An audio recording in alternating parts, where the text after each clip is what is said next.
J'espère que vous pourrez tous voir mes diapositives. Je vais parler de la bioélectricité d'une manière légèrement différente de ce que je fais habituellement et la présenter comme une sorte de pont entre la physique et la cognition. Et si vous voulez voir les détails de tout cela ici, tout est sur ce site web et c'est mon blog personnel sur ce que je pense que certaines de ces choses signifient. Je veux souligner quelque chose qui est souvent oublié. Lorsque vous vous réveillez le matin, chacun d'entre nous peut avoir des objectifs très abstraits. Vous pouvez avoir des objectifs financiers, sociaux, de recherche, peu importe. Et pour que vous puissiez vous lever du lit et atteindre ces objectifs, des molécules chargées comme le calcium, le potassium, etc. doivent traverser vos membranes musculaires. En d'autres termes, la chimie doit danser au rythme d'un objectif mental abstrait de très haut niveau. Comment ça se produit? Comment la chimie de votre corps est-elle contrôlée par vos pensées et vos intentions? Il ne s'agit pas d'une sorte d'interaction spéciale entre l'esprit et la matière qui n'est accessible qu'aux pratiquants de yoga ou à des maîtres spéciaux. Il s'agit d'un mouvement volontaire quotidien.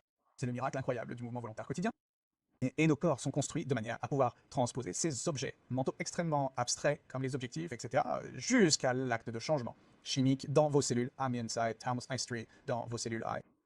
Vous pourriez donc vous demander cette interaction entre le mental et le physique, où se produit-elle? Où se trouve l'interface entre la cognition et le contenu de notre esprit, et ce qu'on appelle simplement la physique, la physiologie ou la chimie? Vous savez quand et comment nos pensées affectent-elles réellement le monde physique? Alors, le mental devient-il physique? Quand est-ce que ça change? Et ce que je vais suggérer, c'est que la réponse est jamais. C'est la cognition depuis les esprits de haut niveau incarnés dans les corps humains et tout ce qui se trouve au-delà, jusqu'aux molécules. Et voilà la réponse à cette énigme de l'interaction entre le monde mental et le monde physique. C'est mental de bout en bout. L'objectif ici est bien sûr de comprendre comment cela se produit à travers les différentes couches de notre corps. Comment comprendre la communication, la mise à l'échelle des objectifs, la reconfiguration des souvenirs, à travers les substrats, à travers les différents composants de notre corps et à travers les différents espaces de problèmes qu'ils résolvent. Et afin d'expliquer ce que je veux dire, j'aimerais vous présenter une cellule unique. C'est un organisme appelé lacrymogène. Mais vous voyez l'idée, c'est une cellule unique. Et c'est de cela que nous sommes faits. Nous sommes faits de ce genre de matériaux agentiels. Nous ne sommes pas faits de matière passive, ni même de matière active ou computationnelle. Nous sommes faits de matériaux agentiels, c'est-à-dire de matériaux avec un agenda, des matériaux avec des compétences. Et donc il n'y a pas de cerveau ici.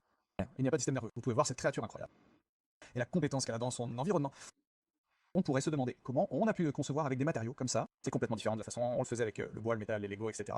Car on ne peut pas microgérer ce genre de choses. Il faut les convaincre de faire des choses. Et c'est parce que tout au long de l'histoire de la vie, la biologie a résolu des problèmes dans de nombreux espaces différents, en plus de l'espace tridimensionnel qui nous est si familier. Ainsi, nous pouvons reconnaître les oiseaux, les primates et peut-être une pieuvre, une baleine ou des choses comme ça, comme étant intelligents. Mais bien avant d'avoir un cerveau, bien avant d'avoir des muscles qui nous permettent de nous déplacer dans un espace tridimensionnel, la biologie naviguait dans l'espace des expressions génétiques possibles, l'espace des états physiologiques et l'espace des états anatomiques. En d'autres termes, votre parcours de l'œuf unicellulaire, de l'œuf fécondé à l'être humain, est une navigation dans l'espace des possibilités anatomiques. Il existe probablement un nombre infini de possibilités, et ces systèmes effectuent ce genre de boucle d'action-perception dans tous ces espaces, mais ils sont très difficiles à reconnaître pour nous. En tant qu'être humain, nous sommes complètement obsédés par l'espace tridimensionnel, si ce n'est pas en se déplaçant autour d'objets de taille moyenne, à des vitesses moyennes. Nous avons vraiment beaucoup de mal à comprendre l'intelligence. Mais dans notre corps, chaque couche des réseaux moléculaires aux organites de nos cellules, en passant par les réseaux de cellules, de tissus et d'organes, et même les collections d'organismes, a sa propre capacité à résoudre des problèmes. C'est ce qu'on appelle l'architecture de compétences multi-échelles. À chaque niveau d'organisation, il existe des programmes et des compétences qui permettent de résoudre des problèmes. Je vais vous montrer quelques exemples de ce qu'ils font. Tout d'abord, il s'agit d'une créature étonnante appelée Axolotl. Ces amphibiens sont très régénérateurs. Ils remplacent les membres, les yeux, les mâchoires et toutes sortes d'organes endommagés. Et ce qui se passe ici, c'est que si le membre est amputé n'importe où sur la longueur, ces cellules entrent en action et se régénèrent immédiatement et repoussent selon le même schéma, puis elles s'arrêtent. Le plus étonnant, c'est qu'elles savent quand s'arrêter. Quand s'arrête-t-elle? Elle s'arrête lorsque le membre d'exode correct a été terminé. Il a donc la capacité de savoir quand il a dévié de son objectif et de travailler très dur pour revenir à la même position dans l'espace anatomique. C'est la capacité d'atteindre le même objectif à partir de différentes positions de départ, n'est-ce pas? C'est assez impressionnant. Mais remarquez qu'il ne s'agit pas de dommages. Et vous pouvez voir dans l'expérience suivante, dans les années 1950, ils ont prélevé des queues comme celle-ci sur cet amphibien et les ont greffées chirurgicalement sur le côté. Et ce que vous voyez, c'est qu'au fil du temps, cette queue se transforme en membre. Prenons maintenant le point de vue de ces petites cellules ici à l'extrémité de la queue. Il n'y a rien de mal localement, il n'y a aucune blessure, aucun dommage. Ces cellules sont parfaitement correctes, des cellules de l'extrémité de la queue situées au bout d'une queue. Pourquoi se transforment-elles en doigts? Parce que ce qui se passe ici, c'est un plan à grande échelle, donc le collectif, pas l'animal lui-même. Ce n'est pas le cerveau de l'animal, mais les tissus et les structures organiques sont bien conscients que vous n'avez pas besoin d'une queue ici. Vous avez en fait besoin d'un membre, et leur intention de haut niveau de corriger cette erreur se répercute sur la biologie moléculaire nécessaire pour transformer les cellules de l'extrémité de la queue en doigts. C'est exactement ce que je vous ai dit au début. C'est un système à plusieurs échelles où les objectifs de haut niveau, du collectif de haut niveau se répercutent pour que la biologie moléculaire et la chimie s'adaptent à ce qui doit se passer. Donc l'ordre local obéit en fait à un plan global. C'est une partie incroyable de notre architecture d'Arche. Nous voulons donc essayer de comprendre quelles sont les possibilités pour la médecine, l'ingénierie, etc. Nous devons commencer à réfléchir aux résultats et aux objectifs de ce système. Il s'agit clairement d'un système de recherche d'objectifs. Il le répare, il peut le remodeler. C'est un système de recherche d'objectifs. D'où viennent les objectifs? Nous commençons tous notre vie comme une petite boule de poussière, et finalement voici une coupe transversale d'un torse humain. Vous voyez cet ordre incroyable. Tout est au bon endroit, à la bonne taille par rapport à la bonne chose, à côté de la bonne structure. D'où cela vient-il? Vous pourriez penser que cela vient de l'ADN, mais nous pouvons désormais lire les génomes, et rien de tout cela n'est en fait directement codé dans l'ADN. L'ADN spécifie les protéines, le minuscule matériel moléculaire que chaque cellule possède. La question de savoir quel type de symétrie vous aurez, combien d'yeux, si vous allez avoir des yeux, combien de doigts, tout cela n'est pas directement dans l'ADN, pas plus que la structure de cette incroyable termitière ou de la toile d'araignée n'est dans l'ADN de ces créatures. C'est le résultat du logiciel physiologique qui s'exécute sur le matériel génétiquement spécifié. Donc, nous avons maintenant commencé à développer des outils pour décoder une partie de ce logiciel. Et vous vous demandez peut-être comment des groupes de cellules se souviennent de ce qu'il faut construire, comment ça fait ce qu'il faut construire, et que pourriez-vous leur demander d'autre de construire? Eh bien, dans le cerveau, nous avons une idée de la façon dont cela fonctionne. Le cerveau est donc constitué de nombreuses cellules qui possèdent ces petits canaux ioniques. Les canaux ioniques permettent aux cellules d'avoir un gradient de tension, et cette tension est communiquée ou non par ces synapses électriques spéciales. Et vous pouvez voir ici cette vidéo incroyable que ce groupe a réalisée sur des cerveaux de poissons zèbres réfléchissant à tout ce à quoi pensent les poissons zèbres. Vous pouvez donc le suivre et essayer de le décoder. C'est l'idée du décodage neuronal pour essayer de comprendre quels sont les souvenirs, les objectifs, ce qui est codé dans cette électrophysiologie. Eh bien, il s'avère que la capacité à stocker du contenu mental dans des réseaux électriques et à le propager jusqu'à l'activité est extrêmement ancienne. La biologie l'a découvert bien avant que nous ayons un cerveau, des muscles ou des nerfs. Chaque cellule de votre corps possède ces canaux ioniques. Chaque cellule crée donc ses gradients électriques. La plupart des cellules ont ces synapses électriques avec leurs voisines afin de pouvoir communiquer avec elles et créer des réseaux avec une grande capacité de calcul. Nous pouvons faire quelque chose de très similaire à ce que les neuroscientifiques essaient de faire dans le cerveau, c'est-à-dire décoder. C'est-à-dire, voici donc un embryon de grenouille précoce et les couleurs indiquent les tensions, qui servent essentiellement de médiateurs aux petites conversations que toutes les cellules ont entre elles, et qui va être à gauche, qui va être à droite, qui va être la tête, la queue, etc. Et nous essayons de décoder cela. Pouvons-nous demander à quoi pensait votre corps avant d'avoir un cerveau, et à quoi pensaient les corps en général avant qu'il n'y ait un cerveau?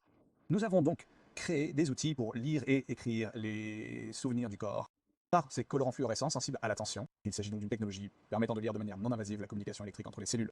Vous pouvez voir ici dans des cellules individuelles et il s'agit d'un embryon entier. Nous faisons également beaucoup de modélisation informatique pour essayer de comprendre quantitativement comment cela fonctionne. Je vais vous montrer un exemple de plusieurs types de schémas. Tout d'abord, nous appelons cela le visage électrique. Voici donc un embryon de grenouille précoce en accéléré. La luminosité indique la tension. Et vous pouvez voir ici qu'il se passe beaucoup de choses, mais ce n'est qu'une image de cette vidéo. Vous pouvez voir que bien avant que les organes du visage ne soient spécifiés, le schéma électrique définissait déjà l'avenir comme un échafaudage à... Vous pouvez donc voir ici où se trouvera l'œil, voici où se trouvera la bouche, voici quelques structures plaquées à l'extérieur. C'est comme ça qu'il sait à quoi ressemble un visage correct. Nous sommes littéralement en train d'observer la mémoire électrique décodée du tissu de ce à quoi un visage de tétard correct est censé ressembler. Et ce n'est pas seulement pour les embryons uniques, mais pour les embryons multiples. Chacun de ces grands cercles est un embryon différent. Ils communiquent entre eux. Les cellules communiquent entre elles pour former un embryon correct. Mais les embryons, vous pouvez voir quand je pousse ce truc ici, il y a cette onde calcique qui fait que les embryons communiquent entre eux pour s'aider mutuellement à atteindre le bon point final. Et vous pouvez voir ici que nous pouvons suivre cela parmi les cellules individuelles. Maintenant, il ne suffit pas de lire ces réseaux électriques et de lire les mémoires que possède le tissu. Nous voulons être capables de réécrire ces mémoires. Nous n'utilisons aucun champ électrique, il n'y a pas d'aimant, pas d'électromagnétisme, pas de fréquence, pas d'onde. Ce n'est pas comme ça qu'on fait ça. Ce qu'on fait, c'est pirater l'interface normale que les cellules utilisent pour contrôler le comportement des unes et des autres. Et ça veut dire contrôler ces canaux ioniques et contrôler les synapses électriques. Et on peut faire ça avec tous les outils des neurosciences, on peut le faire avec la lumière, on peut le faire avec des agents pharmacologiques spéciaux ou des médicaments, etc. Et maintenant, je vais vous montrer juste un ou deux exemples de ce qui se passe quand on peut réécrire ces mémoires de forme. Eh bien, la première chose qu'on peut faire, c'est demander au tissu de fabriquer des organes entiers. Voici donc une vue de côté d'un tétard. Voici le cerveau ici, la bouche est là-bas, voici l'œil, voici l'intestin. Et la queue est en quelque sorte là-bas. Ce qu'on a fait, c'est injecter de canal ionique. Ce sont donc des molécules codant pour un composant électrique spécifique, appelé canal potassique. Nous injectons ces cellules pour créer un petit point de tension qui indique de construire un œil ici. Et bien sûr, les cellules font exactement cela ici. Elles ont construit ce bel œil. Il a le même cristallin, la même rétine, le même nerf optique, tout ce qu'un œil est censé avoir. En fait, si nous n'injectons que quelques cellules, donc les cellules bleues sont celles que nous avons injectées, elles parleront automatiquement à leurs voisines et leur ordonneront de se joindre à elles pour fabriquer cette structure. Donc tout ce qui n'est pas bleu ici, nous n'y avons jamais touché. Ce sont les cellules bleues qui disent aux autres cellules quoi faire. C'est donc remarquable pour de nombreuses raisons. Tout d'abord, cela nous indique que l'état bioélectrique que nous avons manipulé ici est en fait instructif. Il indique au tissu ce qu'il doit faire. Mais plus important encore, il est instructif à un très haut niveau. Nous n'avons pas eu à dire quel gène activer et désactiver. Cela n'a rien à voir avec l'édition génétique. Il ne s'agit pas de contrôler des gènes spécifiques. Il ne s'agit pas de contrôler les cellules souches. Nous n'avons aucune idée de la manière de microgérer la création d'un œil. Ce que nous savons faire, c'est dire au tissu très compétent, construisez un œil ici. Et il s'occupe du reste, ce même thème que j'ai abordé au début, à savoir des objectifs abstraits de très haut niveau et transduits dans la chimie qu'il met réellement en œuvre. Donc toutes ces choses se produisent après que nous ayons dit à ces cellules qu'au lieu d'un intestin, vous devriez fabriquer un œil.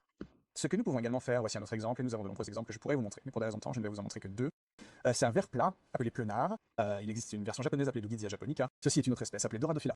Ils ont une tête triangulaire comme celle-ci, et ils sont très régénératifs. Donc si nous amputons la tête, ils la font repousser. D'accord? Donc ils font repousser toutes les parties de leur corps. Et nous étudions cela pour de nombreuses raisons. Mais l'une des choses étonnantes est qu'ils utilisent un gradient électrique pour savoir combien de têtes et quel type de tête ils devraient avoir. Et lorsque nous manipulons, nous pouvons leur faire avoir leur tête normale comme celle-ci, mais ils peuvent aussi faire des têtes plates comme une espèce complètement différente de pleunarien, ou des têtes rondes comme une espèce différente de pleunarien.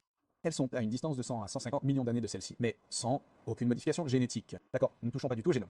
Nous communiquons. simplement électriquement avec les cellules, et nous pouvons obtenir le même matériel, donc la même génétique, pour visiter ce genre d'attracteurs dans l'espace anatomique qui appartiennent à ces autres espèces.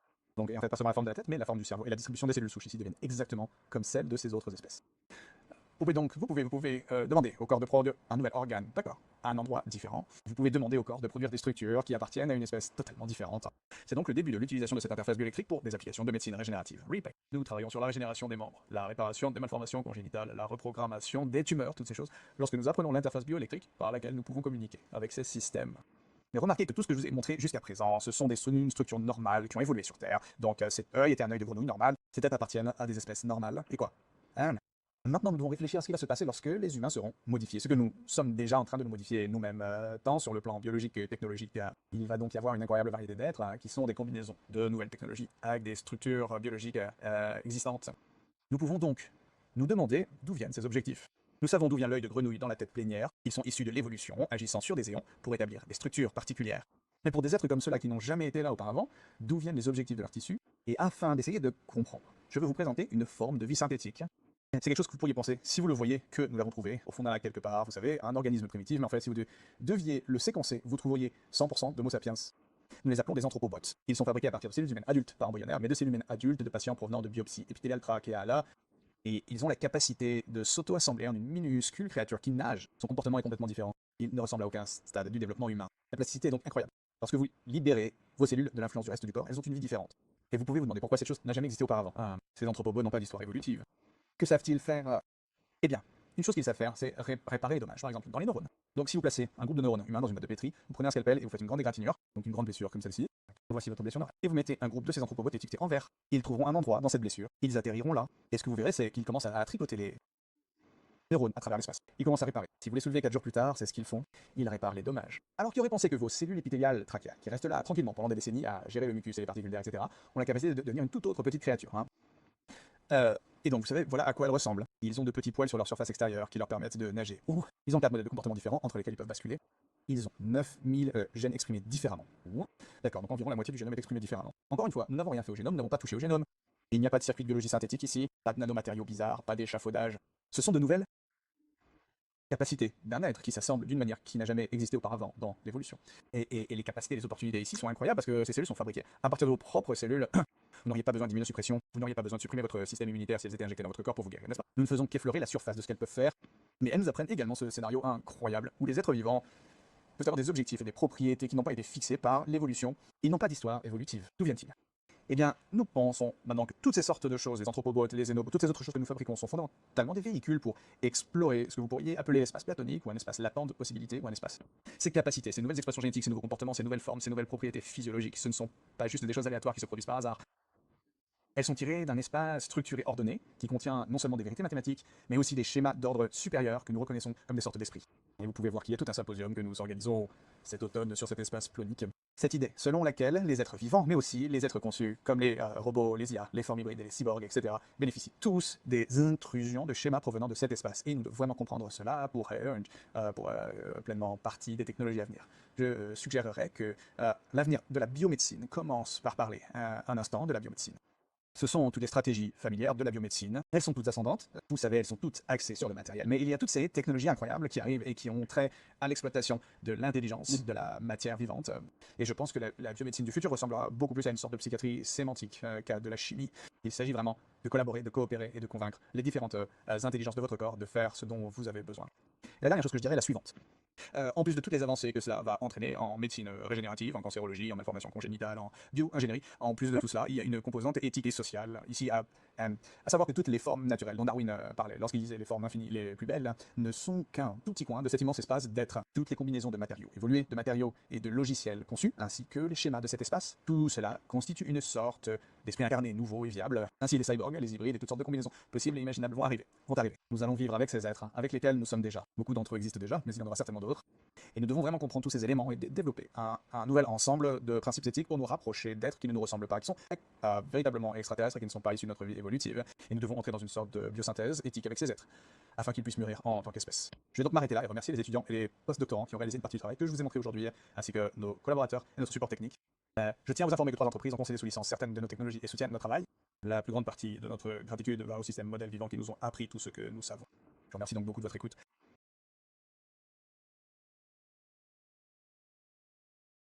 Voici donc les principaux points que je souhaiterais vous transmettre aujourd'hui. Tout d'abord, je vais vous parler des corps en tant qu'architecture de compétences multi-échelles, qui constituent une sorte d'intelligence résolvant les problèmes à tous les niveaux, des réseaux moléculaires aux organes en passant par les collections d'animaux individuels. Je vais affirmer que la médecine régénérative définitive va nécessiter l'exploitation de l'intelligence collective de ce matériau et la communication d'objectifs anatomiques aux matériaux matériels de la vie. Je vais vous montrer que les réseaux biologiques sont une interface très maniable pour le contrôle descendant des résultats anatomiques. Nous disposons désormais d'outils pour lire et écrire les mémoires de forme dans ce support protocognitif, ce qui, encore une fois, est cette idée que nous allons pouvoir redéfinir ce que les cellules veulent construire. Et cela va donner lieu, et a déjà donné lieu, à des applications dans les malformations congénitales, la réparation régénérative des blessures et le cancer. Et ces choses se dirigent désormais vers la clinique. Et le contexte plus large est que la morphagénèse est fondamentalement un système modèle incroyable pour l'étude du domaine de l'apprentissage de l'intelligence diverse pour communiquer et établir des relations avec des agents véritablement non conventionnels dans une nouvelle incarnation. Donc, la première chose par laquelle je veux commencer, c'est la fin du jeu. Que pensons-nous que tout cela va nous mener? Vous savez, où va le domaine de la médecine régénérative? Et je pense que nous pouvons réfléchir à l'endroit où nous voulons aller avec la notion de compilateur anatomique.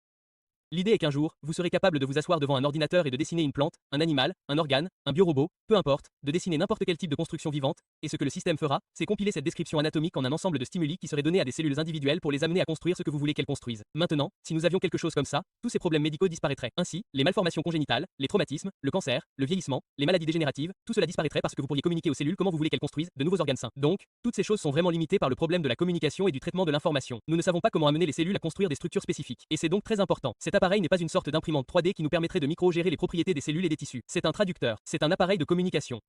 Et nous en avons besoin parce que, dans ce domaine, nous sommes très bons. Il s'agit de déterminer quelles protéines et quels gènes interagissent avec d'autres protéines et gènes. Nous disposons donc de beaucoup d'informations au niveau cellulaire et moléculaire. Nous sommes vraiment très loin de pouvoir réparer des choses comme des membres et des organes manquants et de disposer de traitements biomédicaux qui réparent réellement tout, au lieu de supprimer les symptômes pendant que vous prenez un médicament. Et c'est parce que la médecine biologique, je pense, et la biologie en général, aujourd'hui, sont à peu près au même niveau que l'informatique dans les années 50. Vous pouvez voir comment elle reprogramme cet ordinateur en recablant physiquement le matériel. L'idée est donc que la médecine moléculaire moderne est une question de matériel. Tout est fait au niveau moléculaire. Toutes les approches passionnantes sont l'édition du génome, l'ingénierie des protéines, le recablage des voies, toutes ces choses. Nous nous concentrons sur le matériel moléculaire le plus bas de la vie, mais nous ne comprenons pas vraiment le logiciel physiologique qui sous-tend le traitement de l'information et la biologie. Et afin de le comprendre et d'en tirer parti pour des applications de santé, nous devons comprendre l'intelligence du matériau avec lequel nous travaillons.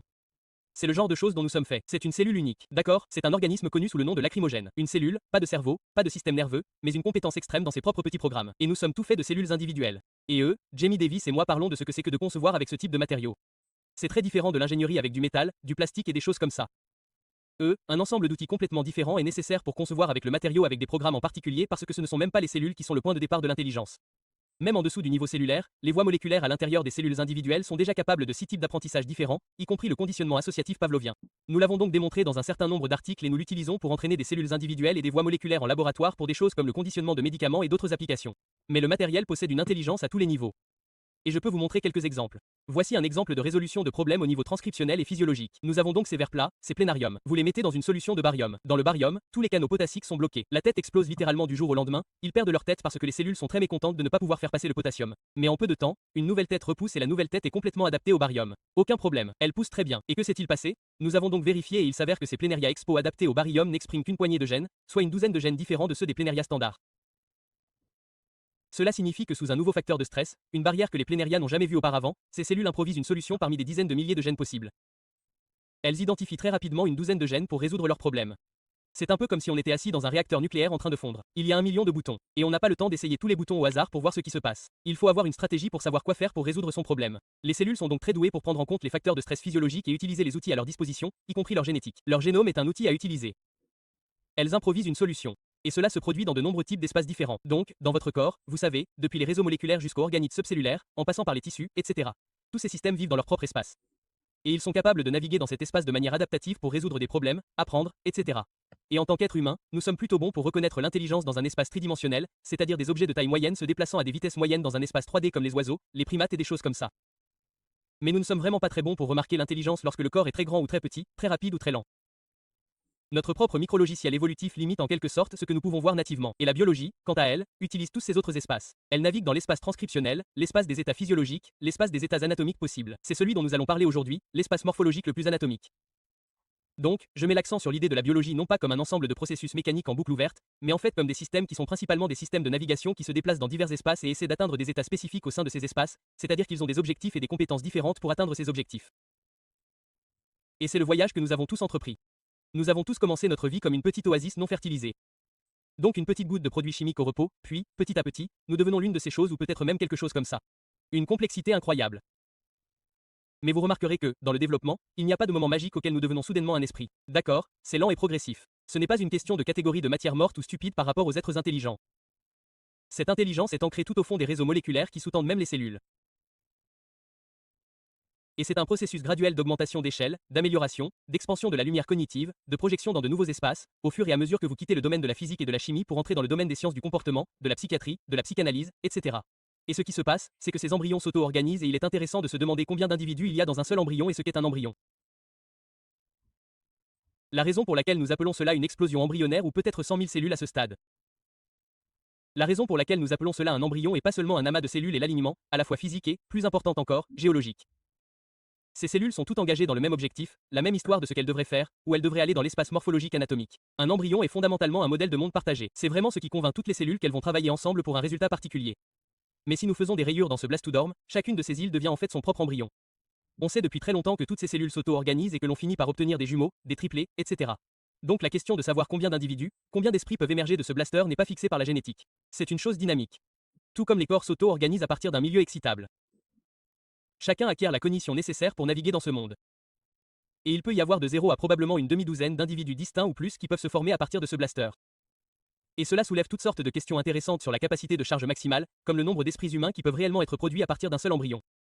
Et cela renvoie également à des questions fascinantes que je n'ai pas le temps d'aborder ici, concernant le même type de cognition. En d'autres termes, les patients atteints de troubles du cerveau divisé, les troubles dissociatifs de l'identité et le nombre d'esprits différents qui peuvent habiter le même cerveau. C'est fondamentalement la même question ici. Donc, cette biologie du développement est vraiment au cœur même de, non seulement est-il nécessaire de la comprendre pour des choses comme la médecine régénérative, mais aussi de questions profondes sur l'esprit, vous savez, qui sommes-nous, d'où venons-nous? Tout cela, c'est là que tout prend racine, dans l'auto-organisation du substrat matériel de la vie et de l'esprit. Donc, ces anatomies, nous devons comprendre d'où elles viennent. Voici une coupe transversale d'un torse humain. Vous pouvez voir des détails incroyables. Tout est au bon endroit, vous savez, à côté de la bonne chose, de la bonne taille et de la bonne forme. Et nous commençons ici. Nous commençons par un sac de blastes embryonnaires. D'où vient cette forme? Comment les cellules savent-elles quoi faire? Je veux dire que beaucoup de gens diront immédiatement le génome, mais nous pouvons lire les génomes. Nous savons maintenant que le génome ne dit rien directement à ce sujet. Le génome spécifie les protéines, le minuscule matériel moléculaire que chaque cellule possède. Et en fait, nous avons écrit cet article récemment sur ce qu'est réellement le génome. Le génome ne spécifie pas cela, pas plus que le génome des termites ne spécifie directement la structure de leur nid ou que le génome des araignées ne vous dira quelle sera la forme de la toile d'araignée. Tout cela n'est que des résultats logiciels. Le génome spécifie le matériel. Nous devons donc comprendre comment fonctionne ce logiciel. Comment les cellules savent-elles quoi fabriquer et quand s'arrêter? Si quelque chose manque ou est endommagé, comment le réparer? Et comme vous le verrez à la fin de cet exposé, en tant qu'ingénieur, nous aimerions également nous demander quelles sont les limites de la plasticité. Que peuvent construire d'autres les cellules? Exactement les mêmes cellules avec le même génome. Que peuvent-elles être amenées à construire d'autres? D'accord. Je pense donc que la réponse à toutes ces questions réside directement dans le concept d'intelligence. Ce que j'entends par intelligence, c'est ceci. C'est une définition de William James. C'est la capacité d'atteindre le même objectif par des moyens différents. C'est une définition très cybernétique. Elle ne dit pas que vous devez avoir un cerveau. Elle ne dit pas de quel type d'objectif il s'agit. Ils n'ont pas besoin d'être dans un espace tridimensionnel. Ils peuvent être dans tous ces autres types d'espaces, mais c'est le degré d'ingéniosité dont vous avez besoin pour atteindre votre objectif lorsque les choses changent et dans de nouvelles circonstances. Voyons cela maintenant. Quel type d'intelligence collective les essaims cellulaires déploient-ils? Et j'appelle ça une intelligence collective parce que nous sommes tous des intelligences collectives. En fait, toute intelligence est une intelligence collective parce qu'elle est faite de parties. Nous sommes donc faits de nombreux types de cellules différents, y compris les neurones. Et nous savons des choses que nos cellules individuelles ne savent pas grâce au processus d'intelligence collective et à la colle cognitive qui les lie ensemble et les aligne vers un modèle du monde unique et un modèle du soi. Et je vais vous montrer que la bioélectricité est l'une de ces colles cognitives très importantes. Parlons donc de l'intelligence génétique morphologique. Tout d'abord, nous savons que le développement est très fiable. Donc, la plupart du temps, à partir d'un état embryonnaire, on arrive exactement à la morphologie cible spécifique à l'espèce. Mais c'est vraiment important. Ce n'est pas pour ça que j'appelle ça de l'intelligence. Ce n'est pas parce que c'est fiable. Ce n'est pas parce qu'il y a une augmentation de la complexité. Ces choses sont très bon marché. Il est vraiment facile d'avoir des systèmes qui font ça, qui ont de manière fiable un certain type de résultat et qui augmentent la complexité pendant qu'ils le font. Ce n'est pas pour ça que j'appelle ça de l'intelligence. Rappelez-vous, l'intelligence est la capacité à atteindre son objectif lorsque les choses changent. Donc, la première chose que nous savons, c'est que nous pouvons couper des embryons en morceaux et que nous n'obtenons pas des demi-embryons. Nous obtenons des jumeaux et des triplés monozygotes parfaitement normaux, etc. Nous savons donc que les embryons peuvent naviguer dans cet espace anatomique et atteindre cet ensemble d'états cibles malgré toutes sortes de perturbations, malgré toutes sortes de minima locaux. Lorsque vous les placez dans différentes positions, ils feront ce qu'il faut pour se déplacer dans cet espace et arriver là où ils doivent aller. Nous avançons donc. C'est un système qui peut obtenir le même résultat à partir de différentes positions de départ. En fait, certains systèmes peuvent le faire tout au long de leur vie. Voici donc un axolotl, et cet amphibien régénère ses yeux, ses mâchoires, ses membres, sa moelle épinière, des parties du cerveau et du cœur. Et là, vous pouvez voir ce qui se passe si on l'ampute n'importe où sur la longueur de cet appendice. Les cellules peuvent immédiatement dire que quelque chose est différent. Elles ont été déviées de leur point dans l'espace morphologique par rapport à leur état cible. Elles vont croître très vite. Elles vont suivre le bon schéma, puis elles s'arrêtent. Quand s'arrêtent-elles? Elles s'arrêtent lorsque la salamandre ou un autre membre animal correct a été produit. C'est donc un exemple d'homéostasie anatomique. C'est un système qui a un état cible. Lorsque vous le déviez de cet état cible, il fera de son mieux pour y revenir. Il réduit l'erreur entre l'endroit où il se trouve et l'endroit où il veut être. Et il sait où il veut être, car une fois qu'il y est, tout s'arrête. Le remodelage et la croissance s'arrêtent. Maintenant, remarquez qu'il ne s'agit pas seulement de réparation ni de dommages. C'est un système beaucoup plus intéressant. Donc si vous prenez la queue d'un amphibien et que vous la greffez sur le flanc, ce que vous verrez au fil du temps, c'est qu'elle se transforme en un membre et les cellules à l'extrémité de la queue, qui sont localement parfaitement saines. Ce sont des cellules d'extrémité de la queue qui se trouvent au bout de la queue, mais elles deviennent des doigts. Tout cela se remodèle. C'est un événement non local. Il n'y a rien de mal ici, mais elles se remodèlent toutes parce qu'elles cherchent à être dans la bonne morphologie globale avec le reste de l'animal. Et avoir une queue dans le flanc, ce n'est pas ça. Et donc, encore une fois, vous avez la situation où l'homéostase anatomique ou l'ordre local obéit à un plan global. C'est vraiment essentiel dans tous les systèmes cognitifs. Le but est de guider les parties vers des objectifs à grande échelle dont elles ne savent rien. D'accord, donc, c'est une sorte de système de contrôle descendant. Et d'ailleurs, cette régénération n'est pas réservée aux animaux dits inférieurs. Les mammifères peuvent le faire dans une certaine mesure. Ainsi, les humains régénèrent leur foie. Même les Grecs anciens le savaient. Je ne sais pas comment ils le savaient, mais ils le faisaient. Chaque année, les cerfs régénèrent d'énormes quantités d'innervations osseuses et de vaisseaux sanguins au fur et à mesure de leur croissance. Ils peuvent donc produire 1,5 cm d'os nouveau par jour. C'est un processus incroyablement rapide. En fait, même les enfants humains en dessous d'un certain âge ont tendance à régénérer le bout des doigts. Donc, s'ils perdent le bout d'un doigt, vous n'avez vraiment rien à faire. Ils se régénèrent et ont souvent un très bon résultat esthétique. Nous avons donc un peu de cette propriété et notre objectif est de l'améliorer pour la médecine biologique. Je vous ai déjà montré quelques exemples de cette intelligence. C'est peut-être mon préféré. C'est l'idée que les êtres vivants doivent réagir non seulement aux perturbations externes. Cela signifie donc des blessures et des choses comme ça, mais ils ne peuvent pas non plus faire confiance à leurs parties internes. D'accord, et au fil du temps, cela s'explique par deux raisons. La biologie utilise un milieu peu fiable comme la cellule. On ne sait jamais combien de copies d'une molécule on a réellement, ou on ne sait pas si nos gènes ont été mutés au fil des lignées ou autres. Voici donc mon exemple préféré. Voici une coupe transversale d'un tubule rénal dans le noute. Normalement, 8 à 10 cellules travaillent ensemble pour former ce genre de structure avec une lumière au milieu. Maintenant, une chose que vous pouvez faire est de fabriquer des NES avec des copies supplémentaires de leur matériel génétique. Si vous faites cela, les noyaux deviennent plus gros, les cellules deviennent plus grandes pour s'adapter, mais le N reste de la même taille. Et vous vous dites, comment est-ce possible? Eh bien, c'est parce que moins de cellules sont grandes, moins de cellules produiront exactement la même structure. Et donc, F, tout d'abord, la première chose étonnante est que peu importe le nombre de copies de votre matériel génétique que vous avez des instructions supplémentaires. Peu importe, vous obtenez toujours un N normal. Si vos cellules sont plus grandes, peu importe, la cellule, la taille de l'organe s'adapte à la taille de la cellule. Et puis la chose la plus étonnante se produit lorsque vous créez des cellules vraiment gigantesques, je pense que ce sont des polylolwaniudes 6N ou quelque chose comme ça, lorsque la cellule devient si grande que même une seule cellule peut tenir, elle se plie sur elle-même, laisse un trou au milieu, et vous donne la même structure à grande échelle. Donc, d'un côté, c'est remarquable parce que c'est une sorte de causalité descendante qui est la marque de fabrique de tout test de QI. Donc l'idée est au service de votre objectif. Pour créer ce type de structure, vous choisissez différents mécanismes moléculaires, la communication de cellule à cellule, la flexion du cytosquelette. Dans ce cas, vous utilisez différents mécanismes à votre disposition pour résoudre le problème. C'est un test de QI standard. On vous donne un ensemble d'objets et on vous dit, voici les outils dont vous disposez. Maintenant, essayez de faire en sorte que quelque chose se produise à partir de ces outils de manière créative. C'est donc un exemple remarquable de résolution créative de problèmes, car pensez à ce que cela signifie. Si vous êtes un embryon qui vient au monde, sur quoi pouvez-vous compter? Vous ne pouvez pas vraiment compter sur votre environnement. Qui sait ce qui va s'y passer? Vous ne pouvez même pas compter sur vos propres parties. Vous ne savez pas combien de copies de votre génome vous allez avoir. Vous ne savez pas quelle sera la taille de vos cellules. Vous ne savez pas combien de cellules vous avez. Vous devez faire le travail quoi qu'il arrive. Voici donc un exemple de l'incroyable plasticité du vivant pour atteindre ses objectifs. Plus tard dans cet exposé, je vais vous montrer ce qu'il fait lorsque ses objectifs sont totalement inaccessibles. Il trouve de nouveaux objectifs. Je vais vous le montrer. En attendant, il est capable d'atteindre ses objectifs en réutilisant les outils dont il dispose déjà de manière innovante. Nous pouvons donc nous demander comme tout cela se produit. Comment les cellules coopèrent-elles et se coordonnent-elles pour résoudre ces problèmes et atteindre des objectifs? Qu'est-ce que cela pourrait signifier mécaniquement pour un ensemble de cellules d'avoir un objectif et d'essayer de l'atteindre? Eh bien, nous en avons un exemple en neurosciences. Nous savons déjà qu'en tant qu'organisme cérébral neuronal, vous avez un ensemble de cellules qui peuvent maintenir des objectifs et les poursuivre, et c'est votre cerveau. Donc, la façon dont cela fonctionne, c'est qu'il y a ce matériel qui est en gros un réseau de cellules qui ont de petites protéines dans leur membrane appelées canaux ioniques. Elles utilisent des ions comme le potassium, le sodium, etc. pour établir un gradient de tension entre l'intérieur et l'extérieur. Et ce gradient peut, ou peut ne pas, se propager à leurs voisins par le biais de ces synapses électriques appelées jonctions communicantes. C'est donc le réseau, c'est le matériel. Le logiciel est cette incroyable électrophysiologie. La voici dans un cerveau de poisson zèbre vivant, qui sous-tend toutes les prises de décision du système. Et il y a ce projet de décodage neuronal où les neuroscientifiques espèrent qu'en enregistrant puis en décodant l'activité électrophysiologique, ils auront accès à l'interprétation des souvenirs, des préférences, des objectifs, de tous les aspects cognitifs de l'animal ou du patient humain. En fait, ils sont en fait codés dans cette électrophysiologie. Eh bien, il s'avère que l'évolution a découvert ce système étonnant bien avant l'arrivée du cerveau. Chaque cellule de votre corps possède des canaux ioniques. La plupart d'entre elles ont des jonctions communicantes avec leurs voisines. Et nous pouvons le faire si nous le pouvons et nous le faisons depuis quelques années. Essayez le même projet de décodage de l'électrophysiologie de votre corps pour comprendre ce à quoi pense l'intelligence sémantique. Nous savons à quoi pense votre intelligence neuronale. Chez les animaux, elle pense à les déplacer dans un espace tridimensionnel.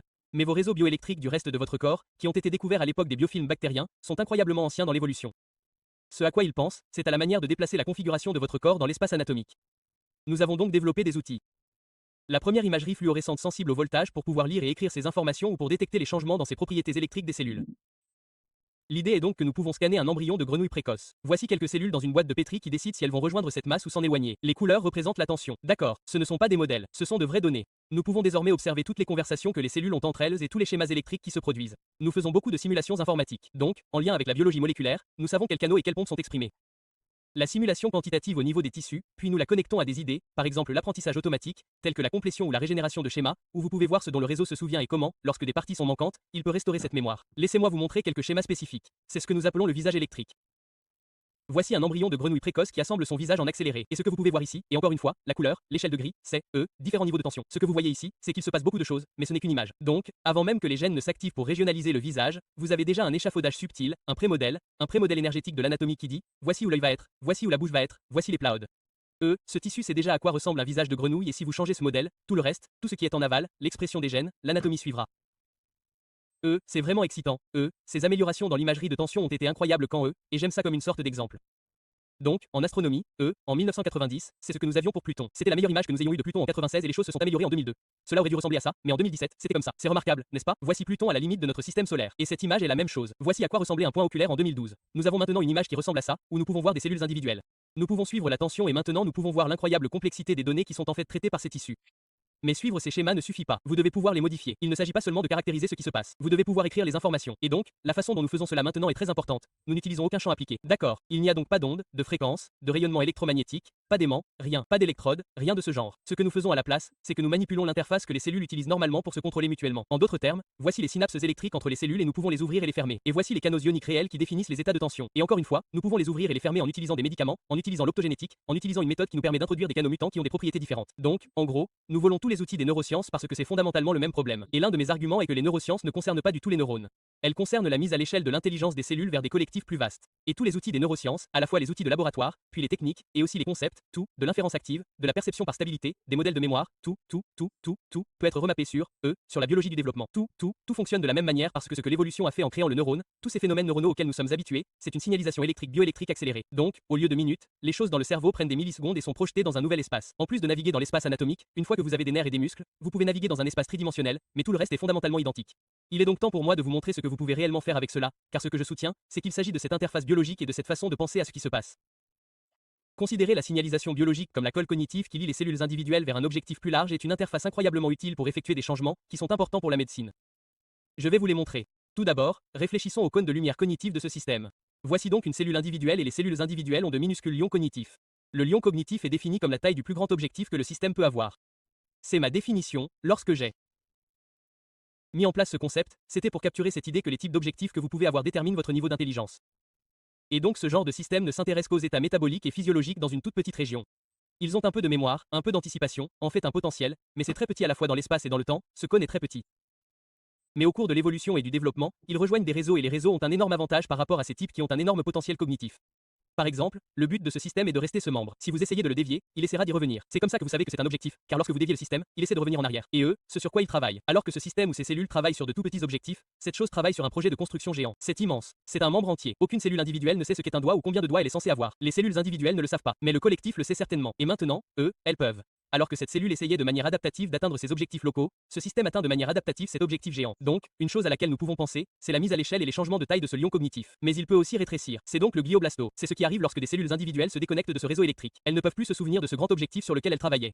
Elles retournent à leur ancien mode de vie unicellulaire, qui est d'être une amibe dans un, et le reste du corps n'est qu'un environnement. Donc, que se passe-t-il par exemple dans le corps et c'est le système des têtards? Ce sont des larves de grenouilles. Quand on injecte des gènes en cas humain, elles développent des tumeurs. D'accord, les voilà. Les tumeurs commencent à métastaser. Mais à des stades très précoces, on peut déjà le savoir grâce à la matrice de tension. On peut déjà savoir où va se trouver la tumeur, car c'est là que les cellules se déconnectent du réseau et établissent leur propre gradient de tension aberrant, car, en ce qui les concerne, ce ne sont que des amibes et ce n'est qu'un environnement extérieur. Cette frontière entre le soi et le monde, au lieu d'être ce soi géant, c'est maintenant rétréci pour ces cellules. Elles sont désormais de toutes petites cellules. Et ainsi de suite. C'est une modalité de diagnostic, bien sûr. Nous travaillons donc sur un appareil comme celui-ci, qui permettra au chirurgien de regarder vers le bas pendant l'opération et, à l'aide de la matrice de tension, de voir où se trouvent les marges de la tumeur et où se trouvent les cellules indésirables, afin qu'ils sachent exactement ce qu'ils peuvent couper. Et c'est une représentation artistique d'une chose sur laquelle nous travaillons. Mais ce qui est encore plus important que le simple diagnostic, c'est l'idée que l'on peut intervenir ici. Et donc ce que nous avons fait, c'est que nous nous sommes dit, d'accord, et si nous ne tuons pas les cellules? Nous n'essayons pas de réparer la protéine Yonka ou quelque chose comme ça. Tout ce que nous allons faire, c'est les reconnecter de force au reste du réseau. Donc le gène en cas vous dit de vous déconnecter et de devenir une amibe. Nous allons juste vous dire de vous connecter. Nous n'allons pas vous dire quoi faire. Nous n'allons pas réparer le gène. Nous allons juste vous dire de vous connecter. Et la façon dont nous faisons cela est d'injecter de l'ARN de canal ionique dans les cellules qui forcent la tension cellulaire à être telle que les jonctions communicantes sont ouvertes et qu'elles sont connectées. Et voici un exemple de ce que vous voyez ici. Et l'ensemble des données se trouve dans quelques articles sur les cibles ENCO où se trouve la protéine ENCO. Vous pouvez voir que nous l'avons marqué en fluorescence rouge. C'est très fort. En fait, c'est partout. C'est le même animal. Il n'y a pas de tumeur. Même si la protéine en K qui produit normalement les tumeurs est présente en force, il n'y a pas de tumeur parce que ce n'est pas la génétique qui détermine. Ce n'est pas le matériel qui détermine le résultat, c'est le logiciel. Et lorsque ces cellules sont connectées à un réseau, le réseau se souvient comment fabriquer de beaux muscles, une belle peau, toutes les choses qu'il est censé fabriquer. Il ne va pas le faire. Il ne va pas fabriquer de tumeurs. Donc, ce que nous faisons maintenant, c'est essayer de développer une plateforme informatique où vous pouvez réellement choisir différents tissus, qu'ils soient cancéreux ou normaux, ce qui nous permet de savoir quels canaux et quelles pompes existent. Ce sont donc vos cibles d'intervention et il y a une plateforme informatique sur laquelle nous travaillons ici et vous pouvez commencer à jouer avec. Il existe une plateforme informatique qui vous dira si vous souhaitez changer l'état de ceci à cela, quels canaux ioniques vous devez ouvrir et fermer. D'accord. Et donc il y a une plateforme pour rechercher ce que nous appelons l'environnement de conception électronique et l'idée est que vous serez en mesure d'exploiter les nombreux médicaments à canaux ioniques, environ 20% de tous les médicaments sont des médicaments à canaux ioniques. Il s'agit donc d'une incroyable boîte à outils électrique que nous allons déployer pour essayer de regonfler ce cône cognitif en tant que thérapie et en particulier cette vision du cancer comme un trouble dissociatif de l'identité. N'est-ce pas? Le cancer est un trouble dissociatif de l'identité de l'intelligence sématique et vous pouvez le réintégrer si vous comprenez la physiologie, l'électrophysiologie et si vous êtes capable de relier les cellules en un tout. Et c'est l'un de nos premiers travaux sur l'utilisation de cela dans les cellules de mammifères. Et c'est un exemple de glioblastomose et l'utilisation d'électrolytes d'identification qui normalisent les cellules et les rendent tout à fait normales. Donc, d'accord, ce que je vous ai montré, le premier exemple que je vous ai montré, c'est que si nous comprenons l'échelle de la lumière cognitive, nous comprenons ce que font les réseaux électriques, nous pouvons commencer à réinitialiser cette limite et cela conduit à un nouveau traitement contre le cancer. Je veux maintenant parler des malformations congénitales. Il existe de nombreuses façons de perturber le développement embryonnaire que les cellules ne peuvent pas surmonter. La nicotine, par exemple, l'alcool, plein de choses différentes. Et vous pouvez voir que c'est une tête de tétard de grenouille. Voici le cerveau antérieur, le cerveau moyen et le cerveau postérieur. Les yeux sont ici. Et vous pouvez voir que s'il est exposé à certains tératogènes, il y a des défauts. Donc, le cerveau, la structure du cerveau est perturbée. Les yeux sont connectés au cerveau antérieur au lieu d'être ici. Beaucoup de problèmes. Nous avons donc créé un modèle informatique qui pose la question suivante. Que se passe-t-il avec le pré-modèle biométrique dans ces cas? Et pouvons-nous savoir quand le modèle est incorrect? Comment pouvons-nous le corriger? Quels canaux et quelles pompes pouvons-nous cibler pour revenir au modèle biologique correct? C'est pourquoi il est important de comprendre les règles au niveau des tissus qui régissent la transition des états électriques. Ce ne sont pas des phénomènes unicellulaires, ce sont des phénomènes à grande échelle. Lorsque nous avons fait cela, le modèle a fait quelque chose d'assez étonnant. Il a prédit ce canal particulier, ce canal HCN2, comme une sorte de filtre d'affinage qui, selon lui, réparerait le modèle biométrique qui avait mal tourné dans ces types d'embryons. Je vais vous montrer ce que je pense être la cible la plus impressionnante de tous les articles que nous avons publiés sur le sujet, à savoir la mutation de ce gène Notch. Notch est un gène de neurogenèse très important. Si vous le faites muter ici, au lieu de ce cerveau antérieur, mésencéphale, rhombencéphale ici, le Notch mue les animaux porteurs de la mutation Notch, c'est dominant. Il n'y a pas de cerveau antérieur. Le mésencéphale et le rhombencéphale sont une bulle remplie d'eau. Ils n'ont aucun comportement. Ils ne font rien. Ils restent juste là. Et ce que nous avons découvert, c'est que si nous faisions ce que le modèle prédit, c'est-à-dire, activer ce canal HCN2, en fait, tout redevient normal. La forme du cerveau, l'expression des gènes cérébraux et même le comportement. Nous avons testé leur taux d'apprentissage, et ils apprennent au même rythme que les témoins. Tout redevient normal même s'ils ont toujours cette mutation Notch. C'est donc un exemple de correction dans un logiciel utilisant la modulation physiologique de la prise de décision des cellules sur la façon de construire un cerveau, peut outrepasser les défauts génétiques. Et je ne dis pas que ce sera vrai dans tous les cas, mais dans certains cas, vous pouvez corriger certains types de défauts matériels dans un logiciel en communiquant de nouveaux objectifs. N'est-ce pas? Donc, vous allez construire, ceci au lieu de cela, au collectif cellulaire, et notre modèle est maintenant au point où il peut réellement suggérer des cibles très spécifiques, et nous avons utilisé, deux antiépileptiques qui sont déjà utilisés chez l'homme à cette nouvelle fin, pour ouvrir ces canaux HCN2 et induire ce genre de réparation. Donc, ce que nous essayons de faire ici, c'est qu'en utilisant cette interface électrique en ouvrant et en fermant des canaux spécifiques, nous essayons de transmettre des états cibles spécifiques aux cellules, d'accord? Pour que nous puissions contrôler ce qu'elles construisent. Et vous pouvez voir ici, c'est très intéressant comment certains types de messages, peuvent complètement modifier la décision cellulaire. Donc toutes les cellules ici. La couleur représente la tension et vous pouvez voir ici que cette cellule est assez dépolarisée jusqu'à ce qu'elle touche cette cellule et il suffit d'un tout petit contact et regardez, elle se transforme complètement en ceci elle acquiert le même état de tension que ces types à partir du plus petit contact. Et donc ici, vous pouvez le voir, le voici, il est bleu, il rampe, maintenant, il va faire un petit cri, c'est ça. Un tout petit contact et il est convaincu qu'il a déjà acquis le même état de tension que les autres et il a rejoint le collectif. Ces signaux électriques sont extrêmement puissants et nous devons apprendre de ces cellules comment produire des signaux aussi convaincants afin que nous puissions, obtenir à chaque fois la réponse que nous voulons. Quel genre de réponse pourrions-nous vouloir? Eh bien, voici un exemple. Si nous vous montrions dans ce visage électrique, il y a un point de tension particulier qui indique « faites un œil ici ». C'est ce que cela indique. Cela indique la position de l'œil. Nous nous sommes donc demandé ce qui se passerait si nous reproduisions ce même état de tension ailleurs chez l'animal. Nous avons donc pris de l'ARN codant pour un canal potassique particulier qui induira cet état de tension, nous l'avons injecté dans des cellules qui feront partie de l'intestin, de la queue ou d'ailleurs, et bien sûr, ce qu'elles font, c'est que les cellules reçoivent le message qu'elles fabriquent un œil. Ces yeux peuvent avoir tout la même lentille, le même nerf optique, tout ce qu'ils sont censés avoir. Gardez à l'esprit que c'est extrêmement modulaire, ce qui signifie que nous ne disons pas aux cellules que nous ne savons pas comment fabriquer un œil. Nous ne disons pas aux cellules quoi faire, où vont les cellules souches, quels gènes activer et désactiver. Elles savent déjà tout cela. Tout ce que nous devons faire, c'est leur donner un message de très haut niveau, cet appel subutin élevé qui dit de fabriquer un œil. Et si nous sommes convaincants, elles comprendront le message et elles ne fabriqueront pas seulement un œil, mais en fait, si vous n'injectez que quelques cellules. Voici donc une lentille qui se trouve quelque part dans la queue d'un tétard. Les bleus sont celles que nous avons réellement injectées. Ce qu'ils font, c'est qu'ils recrutent tous leurs voisins, car ils ne sont pas assez nombreux pour faire un bon œil. Ils recrutent toutes ces autres cellules qui n'ont jamais été injectées par nous. C'est une induction secondaire. Donc, une fois que vous avez convaincu ces cellules qu'elles ont besoin de faire un œil, elles convainquent toutes les autres cellules qu'elles devraient participer avec elles. Mais quand je dis convaincre, je le dis littéralement, car dans cet état, dans ce genre de système, il y a une bataille de vision du monde. Littéralement, il y a une bataille de modèles de ce à quoi l'avenir devrait ressembler. Parce que si vous faites cela à un stade précoce, vous verrez un certain nombre de taches oculaires ectopiques. Chacune de ces taches bleues est l'expression de celle de Rick, qui est un marqueur oculaire précoce. Et donc, si vous regardez ce souvenir, vous vous dites, oh, nous allons avoir au moins 3 yeux ectopiques, vous savez, peut-être plus. Mais au final, vous n'en obtenez souvent qu'un. Que s'est-il passé? Ou en fait, aucun. Que s'est-il passé? C'est parce que pendant que notre signal dit BEI, les cellules environnantes, elles, ont un mécanisme de suppression du cancer qui dit que si vous êtes à côté d'une cellule qui a une sorte de voltage bizarre qui ne vous ressemble pas, essayez de la convaincre d'avoir le voltage normal. En d'autres termes, anéantissez ou résistez à ce que nous essayons de faire. Et je vous ai montré il y a une minute comme les cellules font cela en se touchant et en convertissant le voltage des cellules voisines. Donc ce qui se passe ici est vraiment une bataille entre deux visions du monde. Devrions-nous être un œil ou devrions-nous être la peau? Et parfois eux ou l'intestin ou peu importe. Et parfois l'un gagne, parfois l'autre gagne. Et nous n'en sommes qu'au premier stade de la compréhension de ce qui rend certains messages plus convaincants pour ces cellules. Pourquoi certains schémas gagnent-ils dans certains cas? Ceci est également important pour comprendre pourquoi nous avons un cancer dans certains scénarios et dans d'autres. D'accord. Donc, pour continuer, ce que je vous montre, c'est que comprendre ces types de dynamiques des schémas bioélectriques est un moyen de faire des choses comme créer des organes entiers, spécifier un œil complet, par exemple, où nous ne savons pas vraiment comment microgérer ce processus. Nous faisons donc avancer cela vers la médecine régénérative d'autres structures comme les appendices. Voici une grenouille. Contrairement aux axolotls, les grenouilles ne régénèrent pas leurs pattes. Donc, ici, 45 jours plus tard, il n'y a pratiquement plus rien. Mais, avec un cocktail que nous avons conçu et qui est appliqué le premier jour, dans les 45 jours, vous obtenez déjà des orteils. Vous avez un ongle ici. Donc, les structures les plus antérieures, au début, tous les gènes pro-régénératifs comme MSX1 sont activés. Vous pouvez voir que cette jambe est sensible au toucher et mobile, elle est donc fonctionnelle et en fait une jambe assez respectable, au moment où elle est terminée. Ce qui est incroyable ici, c'est que nous n'intervenons que pendant 24 heures. D'accord. Voici comment cela fonctionne. Vous faites l'amputation, puis vous mettez un bioréacteur portable qui contient des composés chimiques modulateurs des canaux ioniques et cela ne dure que 24 heures, puis vous obtenez 1 an et demi de croissance de la jambe ici. 1 an et demi. Pendant ce temps, nous n'y touchons pas du tout. L'idée n'est pas de la microgérer. Il ne s'agit pas d'échafaudage ou de mettre des cellules spécifiques imprimées en 3D ou de travailler avec des cellules souches. Il ne s'agit de rien de tout cela. Il s'agit de convaincre les cellules dès le début, dans les 24 premières heures. Vous allez suivre la voie de la jambe plutôt que celle de la cicatrisation, et c'est tout. Ensuite, vous le laissez tranquille, car c'est un système compétent qui navigue dans cet espace tout seul. Nous n'avons pas besoin de lui dire comment faire. Il sait déjà comment faire. Donc, ce qui nous intéresse, c'est de développer des déclencheurs pour ce genre d'application très complexe. Et donc, je dois faire une révélation ici parce que, nous sommes Dave Kaplan et je suis les cofondateurs de cette entreprise appelée Morphaceuticals qui s'apprête à étendre cela aux mammifères et, espérons-le, aux patients. Et donc, ces signaux biologiques ne lient pas seulement des cellules individuelles en un collectif à plus grande échelle, mais ils sont actifs, ce sont des schémas actifs en eux-mêmes. Donc, si vous voyez ici, il y a un large éventail de phénomènes. Donc, chacun de ces éléments est un embryon distinct. Ce n'est pas une cellule unique, c'est un embryon distinct. Et donc, vous pouvez voir ici qu'il y a des schémas qui se transmettent entre les embryons. Donc, quand je pique celui-ci, ces types le découvrent grâce à cette onde. Et dans un embryon, il y a des phénomènes étonnants de toutes sortes d'ondes et vous savez, vous pouvez voir ici que cela ressemble à certains types d'automates cellulaires, etc. Ces schémas eux-mêmes sont les cibles de l'intervention. C'est-à-dire que nous ne cherchons pas seulement à communiquer avec les cellules, les agents physiques. Nous cherchons en fait à communiquer avec les schémas. Donc les schémas eux-mêmes qui se déplacent à travers les tissus ont une capacité de calcul, et comme William James l'a également dit, les pensées sont des penseurs, n'est-ce pas? Donc les schémas dans les médias sont également des agents qui peuvent faire du calcul et que nous devons pouvoir cibler. Et je pense que c'est en général ce que l'avenir nous réserve. Et je vais donc conclure ici dans quelques minutes, c'est à quoi je pense que ressemble l'avenir de la médecine biologique. Il existe deux grands groupes d'intervention.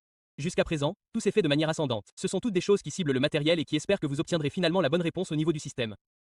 Mais il y a aussi ce domaine émerge incroyable des approches descendantes, y compris l'entraînement des cellules et des tissus. Je n'ai pas eu l'occasion d'en parler cette fois-ci.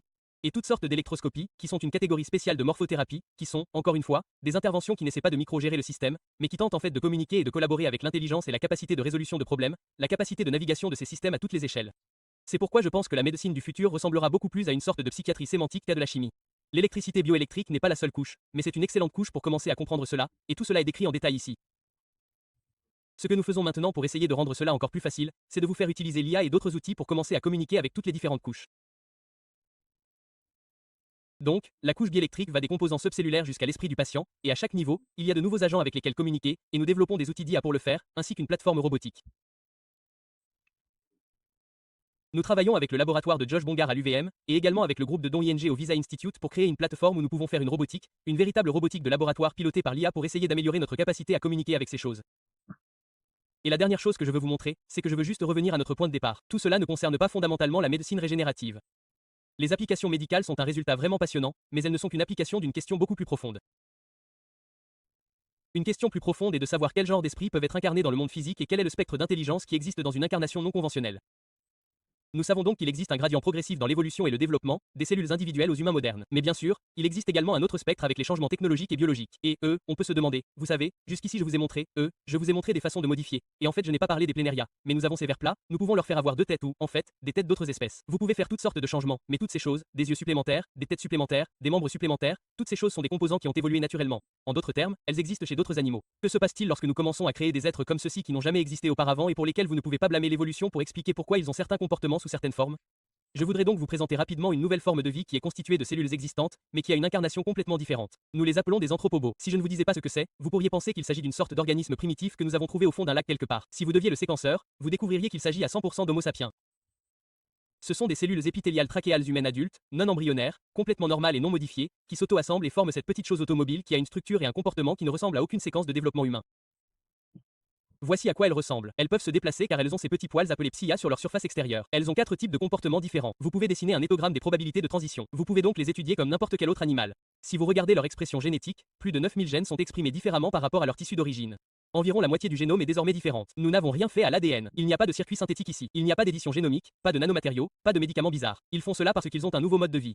Ils changent leur expression génétique parce qu'ils ont un mode de vie complètement différent, ce qui nous ramène à la question que nous avons posée au début, à savoir que dans la production de génomes, l'évolution ne crée pas de solution fixe pour des environnements fixes. Elle crée des agents de résolution de problèmes qui ont la capacité d'interpréter les informations dont ils disposent, y compris les informations génétiques, de la manière la plus adaptative possible à ce moment-là. Et ils ont des capacités incroyables, comme si vous fabriquiez des cellules humaines, si vous ensemenciez des cellules neurales humaines dans une boîte de pétri et que vous preniez un scalpel pour faire une grosse entaille. C'est donc une blessure neurale.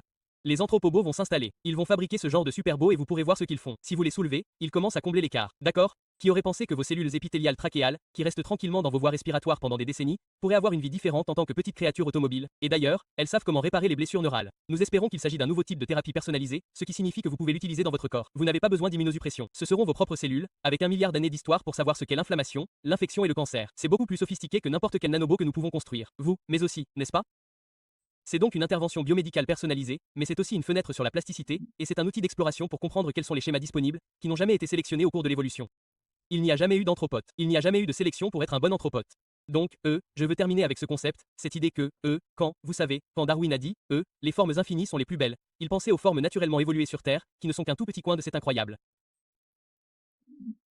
espace de possibilités des corps et des esprits, parce qu'en raison de cette plasticité de la vie, la capacité de la matière vivante à improviser des solutions à chaque fois pour une nouvelle et à peu près n'importe quelle combinaison de matière évoluée, de matière artificielle et de logiciels est une sorte de système viable.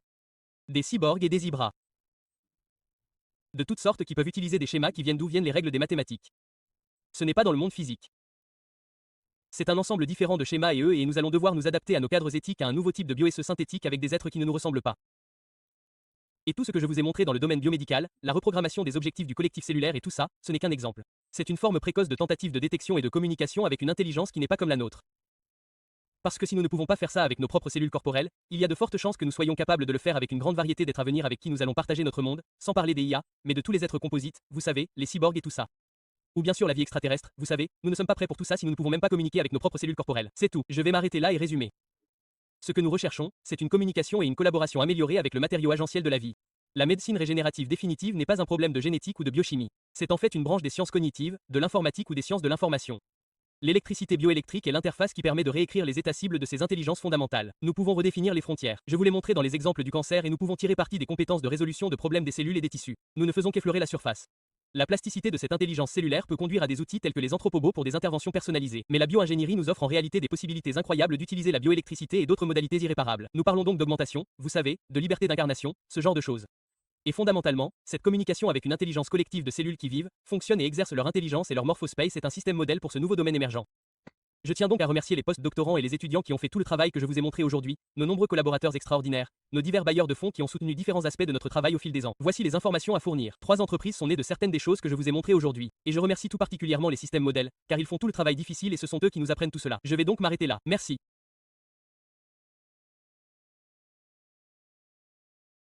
Nous allons donc parler des opportunités liées à la bioélectricité et, en général, à l'intelligence collective cellulaire en biobotique, en médecine régénérative, etc. Le défi de conception auquel nous sommes confrontés peut se résumer au contrôle rationnel total de la croissance et de la forme. Ce que je veux dire par là, c'est que si nous avions la capacité de dire à des groupes de cellules ce qu'ils doivent construire en termes de structure anatomique tridimensionnelle, de nombreux problèmes médicaux, en fait la plupart, disparaîtraient. Ainsi, les malformations congénitales, la régénération après une blessure traumatique serait possible, le cancer pourrait être reprogrammé, le vieillissement, les maladies dégénératives. Et pas seulement les problèmes biomédicaux, mais aussi la biomorphologie synthétique. Il ne s'agit donc pas seulement de reprogrammer des cellules individuelles, mais aussi de programmer des formes et des structures à grande échelle, et liées à non neuromorphiques deviendraient possibles. Toutes ces choses se résument donc à un seul problème. Comment communiquer nos objectifs morphologiques à un groupe de cellules? Et là, je dois faire des révélations, car je suis impliqué dans 3 spin-offs différents pour mon laboratoire, dont je serai heureux de parler plus tard. Donc, les produits morphologiques, les laboratoires étonnants et les systèmes de faune. Maintenant, la solution à ces problèmes, nous l'appelons le compilateur anatomique. L'idée est qu'à un moment donné dans le futur, vous serez capable de vous asseoir devant un ordinateur et de dessiner l'animal ou la plante que vous aimeriez avoir. Vous dessineriez donc la structure tridimensionnelle, l'anatomie, pas la biologie moléculaire, mais en fait l'anatomie de ce que vous voulez. Et ce système compilerait cette description anatomique en un ensemble de stimuli qui devraient être donnés aux cellules pour qu'elles construisent ce que vous voulez. Et dans ce cas, voici ce verre plat à 3 têtes. Je vais vous montrer quelques verres plats dans une minute. Donc maintenant, il y a 2 éléments vraiment importants dans tout cela. Premièrement, il ne s'agit pas d'une imprimante 3D. Le but n'est pas de micro-gérer la position de chaque cellule et d'essayer d'assembler quelque chose de complexe pièce par pièce. Cela n'a rien à voir non plus avec l'édition génomique, le CRISPR ou quoi que ce soit de ce genre. C'est fondamentalement la bonne façon de considérer cela comme un appareil de communication. Ce système, et l'IA qui le rendra possible, servent à traduire nos objectifs anatomiques et fonctionnels en objectifs d'une intelligence collective de cellules qui vont construire cette chose. Nous n'avons rien de tel. Nous ne pouvons faire ce genre de choses que dans très peu de cas spécifiques, mais je voulais exposer les opportunités qui s'offrent à nous. C'est en quelque sorte la feuille de route. Donc, l'une des raisons pour lesquelles nous n'avons pas cela, vous savez, la génétique et la biologie moléculaire fonctionnent très bien depuis des décennies. Pourquoi n'avons-nous pas un compilateur anatomique? Bon, rappelons-nous que nous commençons toute notre vie en tant que groupe de cellules et que ces blastes embryonnaires construisent de manière fiable quelque chose comme ça. Voici donc une coupe transversale d'un torse humain. Vous pouvez voir l'incroyable complexité de tous les tissus. Tout est donc au bon endroit et les uns par rapport aux autres. La question est donc, d'où vient cette forme? Où cet ordre est-il stocké? Où est-il enregistré? Vous pourriez penser que le génome, tout est dans le génome, mais en fait, nous pouvons lire les génomes maintenant, et nous savons ce qu'il y a dans le génome. Ce que le génome code, c'est le minuscule matériel protéique, le matériel moléculaire que chaque cellule possède. Il n'y a rien directement dans le génome qui indique quoi que ce soit sur la taille, la forme, le nombre d'organes, les types d'organes. Le défi scientifique fondamental ici est donc de comprendre comment ce groupe de cellules exploite ce matériel pour construire quelque chose de manière fiable. Comment savent-elles quand s'arrêter? Pourquoi les cellules dévient-elles parfois de ce plan, ce qui entraîne un cancer? Et puis, en tant que travailleurs en médecine régénérative, nous aimerions savoir si quelque chose manque, comment convaincre les cellules de le faire repousser, et si, en tant qu'ingénieurs, nous aimerions dire, que peuvent construire d'autres ces cellules, d'accord, avec un génome standard, peut-on obtenir exactement le même matériel pour construire quelque chose de complètement différent? Et voilà les questions auxquelles cela est confronté. Je veux maintenant vous montrer un exemple extrêmement simple pour nous rappeler pourquoi l'information génétique ne suffit pas. Voici donc les larves d'un axolotl. Les bébés axolotls ont 4 petites pattes. Ceci est un tétard et les bébés grenouilles n'ont pas de pattes. Donc, dans mon laboratoire, nous pouvons fabriquer quelque chose qui s'appelle un frogalotl. Qu'est-ce qu'un frogalotl? Eh bien, c'est un embryon chimérique qui est en partie constitué de cellules d'axolotl et en partie de cellules de grenouille. Et maintenant, je peux poser une question très simple. Eh bien, nous avons les 2 génomes. Le génome de l'axolotl a donc été séquencé. Le génome de la grenouille a été séquencé. Quelqu'un pourrait-il me dire si les grenouilles auront des pattes ou non? Et la réponse est non. Il n'existe aucun modèle qui permette de passer des informations génomiques à la prédiction de l'anatomie dans des cas comme celui-ci. En fait, même au sein d'un seul organisme, nous ne pouvons pas passer du génome à une description de ce que sera l'anatomie sans tricher. En gros, comparer ce génome à quelque chose dont on sait déjà ce qu'il est. Il y a donc une déconnexion fondamentale entre le matériel moléculaire et la prise de décision anatomique à grande échelle du collectif de cellules qui va décider de construire cette structure à grande échelle impliquant éventuellement des cellules de la grenouille. Mais c'est la frontière. La frontière consiste à comprendre comment les décisions collectives à grande échelle sont prises et qui déterminent notre anatomie et notre fonction. La mauvaise nouvelle, c'est qu'à elles seules, ces technologies très importantes comme l'édition génomique et la biologie moléculaire ne vont pas nous donner tout ce que nous voulons, car ce processus qui consiste à passer d'un ovule monocellulaire à l'un de ces corps complexes est un processus morphogénétique incroyablement complexe et récurrent. En d'autres termes, toutes ces cellules font des choses différentes et, ensemble, elles finissent par construire quelque chose comme ça. Mais inverser cela est extrêmement difficile. Pour vous donner un exemple très simple, par exemple avec les fractales, c'est une formule mathématique simple. C'est très court, très simple. Si vous littérez et tracez le tracé, une sorte de version de l'ensemble de Julia, vous obtiendrez ce modèle très complexe. Mais maintenant, c'est génial. Aller de l'avant est facile. En partant des règles, obtenir quelque chose de complexe est très simple. Mais en revenant en arrière, si j'étais un travailleur en médecine régénérative, vous disiez, eh bien, cette chose n'est pas tout à fait symétrique, et au fait, je n'en veux pas 3, j'en veux 4. Comment devriez-vous changer la formule? Il n'y a aucun moyen de le faire. C'est un problème inverse insoluble. Et donc, déterminer ce que vous devriez changer au niveau moléculaire ou génétique pour effectuer des changements et des réparations à grande échelle est extrêmement difficile. Ce sera possible dans certains cas, mais cela doit être complété par une approche descendante. Maintenant, voilà où nous en sommes aujourd'hui. Nous sommes très bons en tant que communauté pour manipuler les molécules et les cellules, et il y a des avancées incroyables tout le temps en termes de biologie synthétique et d'ingénierie des protéines et des choses comme ça, mais nous sommes encore très loin du contrôle de la forme et de la fonction à grande échelle. Les blessures, le cancer, les malformations congénitales, ces choses ne sont pas encore traitables. Et je pense que c'est parce que nous sommes encore, fondamentalement, dans la médecine moléculaire quelque part. C'est là que l'informatique en était dans les années 40 et 50, où pour reprogrammer la machine, il fallait interagir physiquement avec le matériel, n'est-ce pas? Il fallait recabler physiquement, et c'est là que réside tout l'enthousiasme aujourd'hui. Donc, les circuits de régulation des gènes, les nouvelles interactions moléculaires, etc. Mais en plus de cela, nous avons la possibilité de faire quelque chose d'incroyable qui est de tirer parti du traitement de l'information de haut niveau, c'est-à-dire de l'intelligence dans les couches de la biologie. Maintenant, quand je dis intelligence, je ne veux pas dire, et c'est la bonne nouvelle, c'est que nous avons maintenant des opportunités de le faire. Je ne veux pas dire un second ordre au niveau humain. Je sais que je sais et ce genre de choses. Je veux dire quelque chose d'autre qui pourrait se trouver à différents endroits le long de ce continuum. Ce genre de continuum est dû à Norbert Wiener et à ses collègues, et William James a défini l'intelligence comme la capacité d'atteindre le même objectif par des moyens différents. Je n'ai pas le temps de vous montrer beaucoup d'exemples, mais je vais vous en montrer quelques-uns. La biologie est vraiment douée pour ça. Et ce que nous avons maintenant l'opportunité de faire, c'est d'utiliser l'IA comme une sorte de traducteur entre nous et cette intelligence robuste des cellules et des tissus qui naviguent dans ce que nous appelons l'espace morphologique. L'espace morphologique est simplement l'espace de tous les résultats morphogénétiques ou anatomiques possibles. Nous avons donc la capacité de contrôler la manière dont le système vivant navigue dans cet espace morphologique. Et c'est possible parce que la biologie, contrairement à la plupart de nos technologies, je donne parfois une conférence intitulée « Pourquoi les robots n'ont pas de cancer ?» Et la raison pour laquelle la biologie est si spéciale, et il n'y a aucune raison pour que nous ne puissions pas l'imiter, c'est qu'elle utilise une architecture de compétences multi-échelles. L'idée est qu'à tous les niveaux, n'est-ce pas? Des réseaux moléculaires Cellules, aux tissus et aux corps entiers, que ce soit dans l'espace comportemental ou anatomique ou même dans les collectifs, chacune de ces couches résout ses propres problèmes. Elles ne sont pas seulement structurelles, ce sont des systèmes de résolution de problèmes qui opèrent ou naviguent dans l'espace de l'expression génétique, l'espace de la physiologie, l'espace de l'anatomie et bien sûr l'espace comportemental tridimensionnel, dans notre cas, également les espaces linguistiques, etc. Et ils ont tous des niveaux de sophistication différents et des compétences différentes pour y parvenir. Mais l'essentiel est que les recabler physiquement n'est pas la seule solution.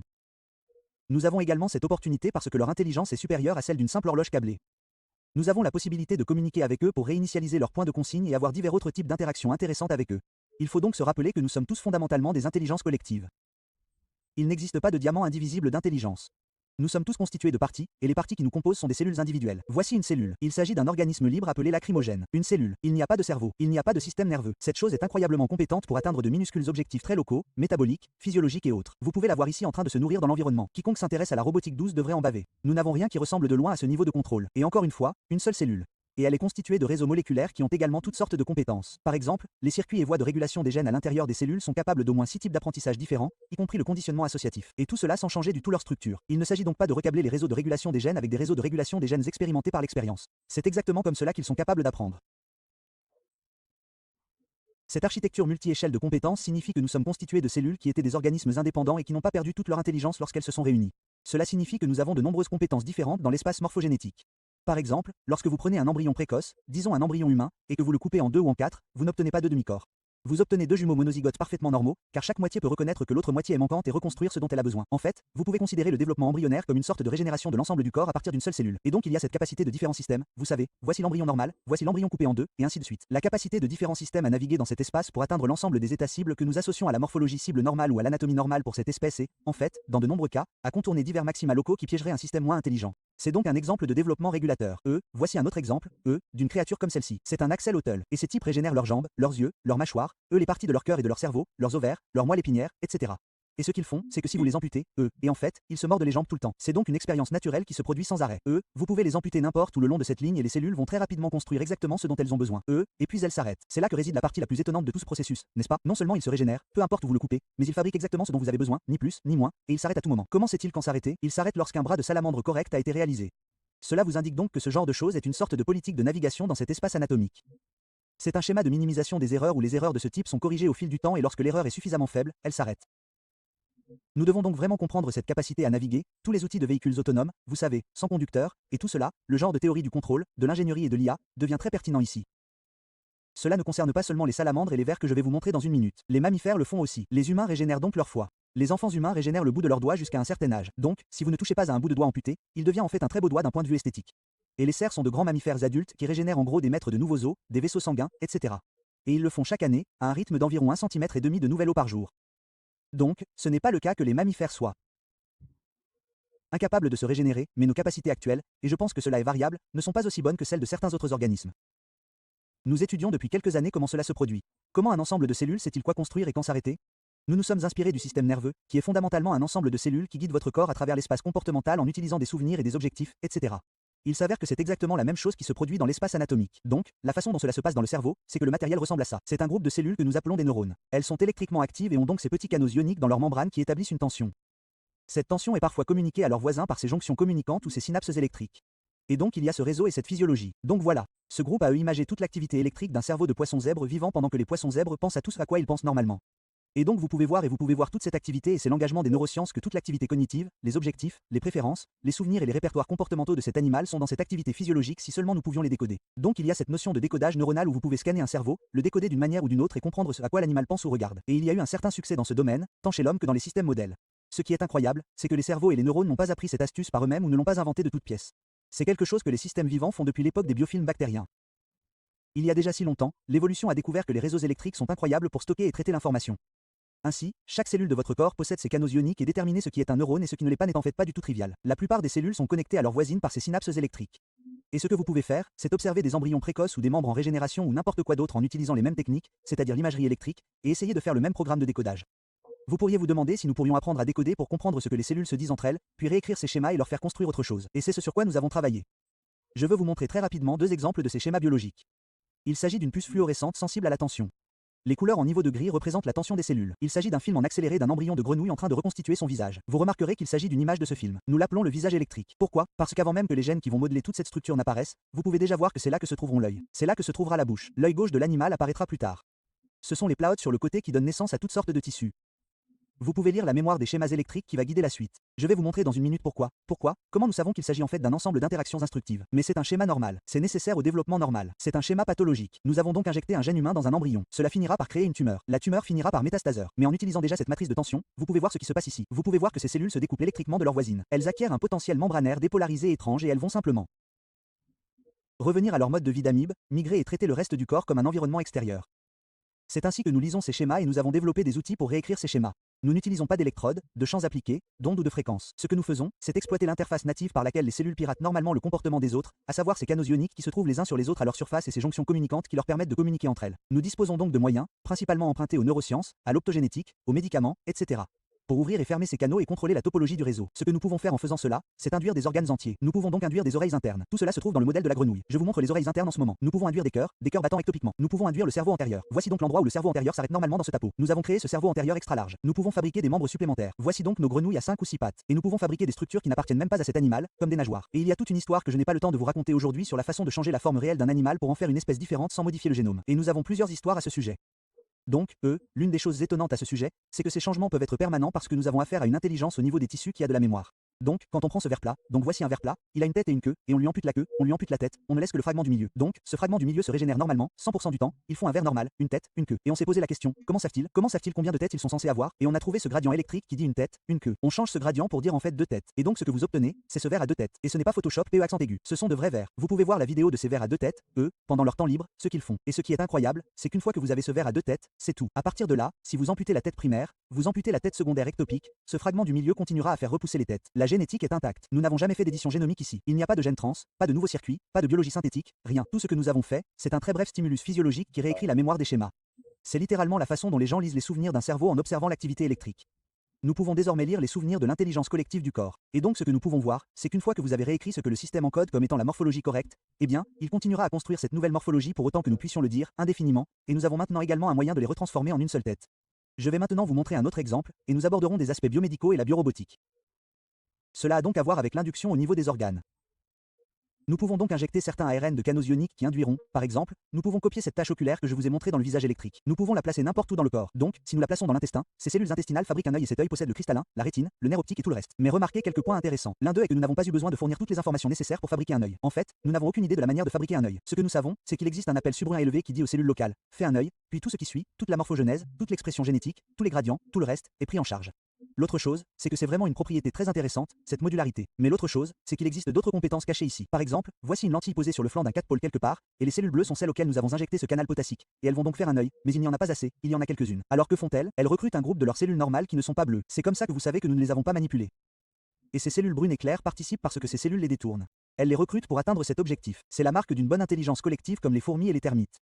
Lorsqu'une tâche est trop importante pour les individus qui l'ont commencé, ils recrutent leurs voisins pour qu'ils travaillent tous ensemble. Donc, encore une fois, nous n'avons pas eu à orchestrer tout cela. C'est déjà là. Cette compétence est déjà dans le tissu. Donc, découvrir ces sous-routines et découvrir les différentes compétences et les capacités de ces réseaux à restaurer la structure et la fonction correcte avec une intervention minimale et des ajustements minimes, c'est le nom du jeu ici. Et donc, passons à la partie régénératrice. Donc, chez une grenouille, contrairement à la salamandre, si elle perd une patte 45 jours plus tard, il n'y a rien. Bien que, fait intéressant, une fois que vous avez fait l'amputation, la patte opposée s'allume biométriquement dans les 30 secondes, elle s'allume exactement à l'endroit où le dommage a eu lieu. Donc, tout le corps est au courant et vous pouvez considérer cela comme un diagnostic de site de substitution et des choses comme ça. Vous pouvez déjà lire où se trouvait le dommage. Ce que nous avons fait, c'est que nous avons mis au point un cocktail de médicaments à canaux ioniques qui induisent la régénération. Donc, là, les gènes pro-régénératifs entrent en jeu. En 45 jours, vous avez déjà des orteils, vous avez un ongle d'orteil. Finalement, vous avez une très belle jambe, sensible au toucher, mobilée. Ce que nous avons découvert, c'est qu'une journée, 24 heures d'utilisation d'un bioréacteur portable fabriqué par le laboratoire de David Kaplan, avec la bonne charge utile, vous donne 18 mois, 1 an et demi, de croissance de la jambe, pendant laquelle nous n'y touchons pas du tout. Il ne s'agit donc pas d'impression 3D. Il ne s'agit pas de micro-gérer ce que font les cellules souches. Il s'agit de convaincre les cellules dès le début qu'elles vont emprunter la voie de la régénération et non celle de la cicatrisation. Et c'est tout. Après cela, vous n'y touchez plus. Nous sommes donc en train de développer nos efforts à travers les produits morphaceutiques. Encore une fois, David Kaplan et moi sommes les cofondateurs. Et ce que nous utilisons, c'est ce que nous faisons chez les mammifères, et nous essayons de le faire chez la souris, en ce moment même, avec un réacteur, un bioréacteur qui contrôle l'environnement de la plaie, et il contient une charge utile de médicaments qui tentent de convaincre les cellules qu'elles ont besoin de se régénérer. Il existe également des applications pour le cancer. Je vous ai montré cette image il y a une minute. Une fois que vous commencez à penser à cela comme à ces réseaux électriques comme un moyen de créer un système à plus grande échelle qui peut poursuivre de grands objectifs comme la construction de beaux organes au lieu de minuscules objectifs de prolifération et de migration au niveau des amibes, ce que nous pouvons faire, c'est reconnecter artificiellement ces cellules lorsque le gène en K leur dit de se déconnecter. Nous pouvons les forcer à être dans le bon état électrique. Et donc vous voyez ici que le gène en K est marqué en rouge. C'est le même animal. Il y en a des tonnes, n'est-ce pas? Et donc si vous deviez séquenceur cela, vous verriez qu'il y a une vilaine mutation Caras ou quelque chose comme ça et vous diriez, ah, il doit y avoir une tumeur là. Et en fait, il n'y a pas de tumeur parce que ce que nous avons également fait, c'est co-injecter un canal ionique qui force ces cellules à communiquer électriquement avec leurs voisines. Cela ne les laisse pas se détacher. Il y a donc un truc thérapeutique contre le cancer ici. D'accord. Donc la dernière partie que je veux vous montrer dans les 2 dernières minutes, je veux vous montrer une vie synthétique. Nous appelons ces Z accent aigu nobo parce qu'ils proviennent des cellules de la peau de la grenouille appelées Xenapus livis et nous pensons qu'il s'agit d'une plateforme de biobotique et c'est une collaboration entre Josh Vongard de l'Université du Vermont et moi-même. Doug Blackstone est le biologiste qui fait ce travail dans mon groupe. Sam Friedman était l'étudiant de Josh qui s'occupe de la programmation. Et ce que vous voyez ici, c'est cette chose qui nage. C'est un morceau de ce proto-organisme auto-assemblé à partir de cellules prélevées sur un embryon précoce. Ce ne sont que de la peau. Encore une fois, il n'y a pas de neurones ici. Il n'y a pas de cerveau.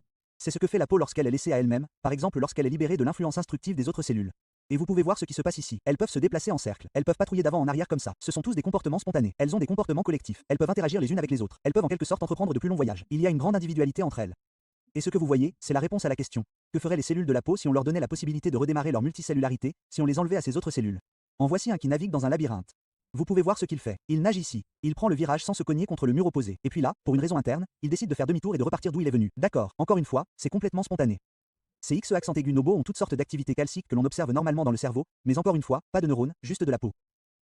Et l'une des choses les plus remarquables à ce sujet, c'est que nous pouvons maintenant utiliser l'IA pour contrôler leur comportement. Ce que vous voyez ici, c'est ces trucs blancs, ces petites particules, ce sont d'autres cellules de peau, juste des cellules de peau lâches que nous leur avons fournies. Et ce que nous avons fait, Josh et Sam, c'est faire un tas de simulations qui nous ont montré que si nous créons cette petite forme de Pac-Man, ils deviennent vraiment très bons dans cette tâche. Ce qu'ils font, c'est qu'ils collectent les cellules, les rassemblent en une petite boule et polissent cette petite boule. Comme ils ont affaire à un matériau en ciel, ce qui signifie que les cellules ne sont pas des particules passives, elles ont des objectifs. Elles aiment faire certaines choses. Une fois qu'elles sont regroupées dans cette boule, cette chose mûrit pour devenir la prochaine génération de X accent aigu nobo. Et devinez ce qu'ils font, ils courent partout et font la même chose, mais pas aussi bien que la première génération. Il y a donc quelques leçons que nous pouvons en tirer. L'une d'elles est que nous pouvons utiliser l'IA pour commencer, et ce n'est que le tout début. Nous pouvons utiliser l'IA pour commencer à contrôler les comportements natifs, le répertoire natif très riche, un répertoire très surprenant dont personne n'avait idée. Les cellules de la peau peuvent en quelque sorte mettre en œuvre le rêve de von Neumann. Un robot qui se promène et construit des copies de lui-même à partir de matériaux en vrac qu'il trouve dans l'environnement. Mais il y a ces compétences extraordinaires, et le programme de recherche actuel, dans la feuille de route, est d'apprendre à les reconnaître, puis d'apprendre à les contrôler et à les reprogrammer pour des applications en médecine régénérative, en robotique, et enfin de prendre ce que nous apprenons de l'intelligence de ces cellules et de les utiliser pour créer de nouvelles intelligences artificielles. Et donc, parce que la biologie est incroyablement interopérable, il trouve que la biologie trouve un moyen de vivre de manière cohérente dans de nombreuses circonstances à l'avenir, presque n'importe quelle combinaison de matériaux naturels évolués, de matériaux conçus et de logiciels, quelle que soit l'échelle, constitue une créature viable. Et donc je pense qu'à l'avenir, nous serons entourés de toutes sortes d'hybrides, de cyborgs, de chimères et de toutes sortes de choses qui nécessiteront une nouvelle forme d'éthique pour établir des relations avec des êtres qui ne sont nulle part sur l'arbre normal de la vie avec nous. En d'autres termes, nous ne pouvons pas utiliser les critères familiers du type d'où venez-vous, c'est-à-dire évolué ou conçu, et de quoi êtes-vous fait, c'est-à-dire avez-vous un cerveau, a-t-il l'air humain, ce genre de choses. Ces critères vont disparaître. Tout ce que Darwin voulait dire lorsqu'il a dit que les formes infinies sont les plus belles, n'est qu'un tout petit coin dans cet énorme éventail d'options, corps possible et esprit possible. Je vais donc terminer en disant qu'il y a de nouvelles idées très profondes qui émergent dans le domaine des interventions biomédicales, ancrées dans ce genre d'idées de Fabio Benedetti, qui étudie les effets placebo, à savoir que ce que vous avez ici, c'est le rôle de l'information cognitive descendante sur les événements moléculaires. Vous faites cela chaque matin lorsque vous vous levez du lit. Vous savez que votre intention mentale de vous lever, alimente les propriétés moléculaires de vos membranes cellulaires musculaires qui vous font vous lever. Et donc, l'idée, en particulier d'utiliser l'électricité bioélectrique comme couche de transduction, cette couche logicielle, entre l'intelligence et la machinerie d'exécution réelle, et l'IA pour réellement gérer cela, nous offre toute une gamme de stratégies qui complètent toutes les stratégies classiques qui ont réussi. C'est tout. Pour résumer ce que j'ai dit, l'étape limitante des technologies véritablement transformatrices est la communication d'objectifs aux essaims cellulaires, pas seulement les détails moléculaires, mais aussi les algorithmes de la vie. Nous avons une feuille de route pour exploiter le calcul natif et les compétences des réseaux vivants. La signalisation biologique est un moyen protocognitif vraiment crucial de cette intelligence collective et nous disposons désormais d'outils qui s'approprient toutes sortes de concepts profonds issus des neurosciences pour nous aider à comprendre cela dans d'autres contextes. Et ce qui est en jeu, c'est un grand nombre d'applications réellement transformatrices. Je vais donc terminer en remerciant les post-doctorants et les étudiants qui ont fait tout le travail, nos bailleurs de fonds et surtout les systèmes de modèles animaux, car ils font tout le gros du travail. Et puis, encore une fois, j'ai quelques révélations à faire. Merci beaucoup.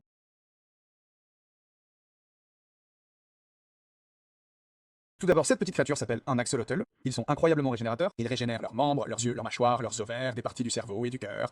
Mais il y a quelque chose de très profond qu'ils essaient de nous dire qui va au-delà de la réparation des dommages.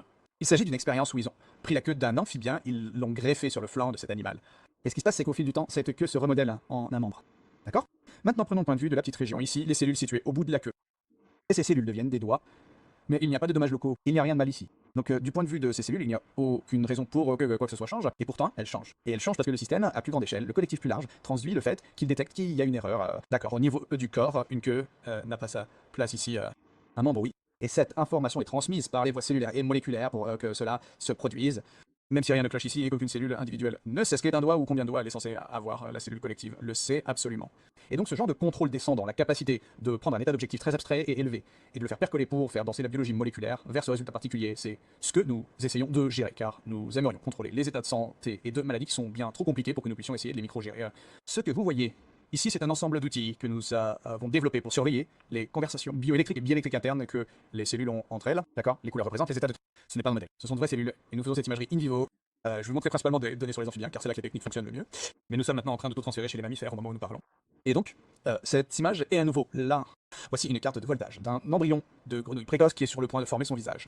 Et ce que vous verrez, c'est que bien avant que les gènes ne s'activent pour dire où les yeux vont aller, où la bouche va aller, nous pouvons déjà lire cet échafaudage bioélectrique subtil qui indique à cet ectoderme non régionalisé où les différents organes vont se trouver, où les différents... C'est littéralement une mémoire de schémas électriques qui indique à tous les organes où ils vont se trouver, combien il y en a, etc. Et si nous avons compris cela, nous pouvons prendre cet état biologique et l'induire ailleurs. Nous ne faisons pas ça avec des champs appliqués, des aimants ou des ondes. Il n'y a rien de tout cela. Nous utilisons la pharmacologie moléculaire, l'optogénétique et des choses comme ça pour ouvrir et fermer des canaux spécifiques. Et si nous faisons cela, nous pouvons prendre une région du corps. Voici un tétard. Ici, vous le regardez de côté. Voici l'œil, la bouche, le cerveau, l'intestin. Nous pouvons prendre une région qui serait normalement l'intestin, et nous pouvons dire que vous devriez être un œil. D'accord, nous pouvons injecter de l'ARN codant pour un canal ionique spécifique, qui induit ce modèle biologique et qui dit simplement de faire un œil ici.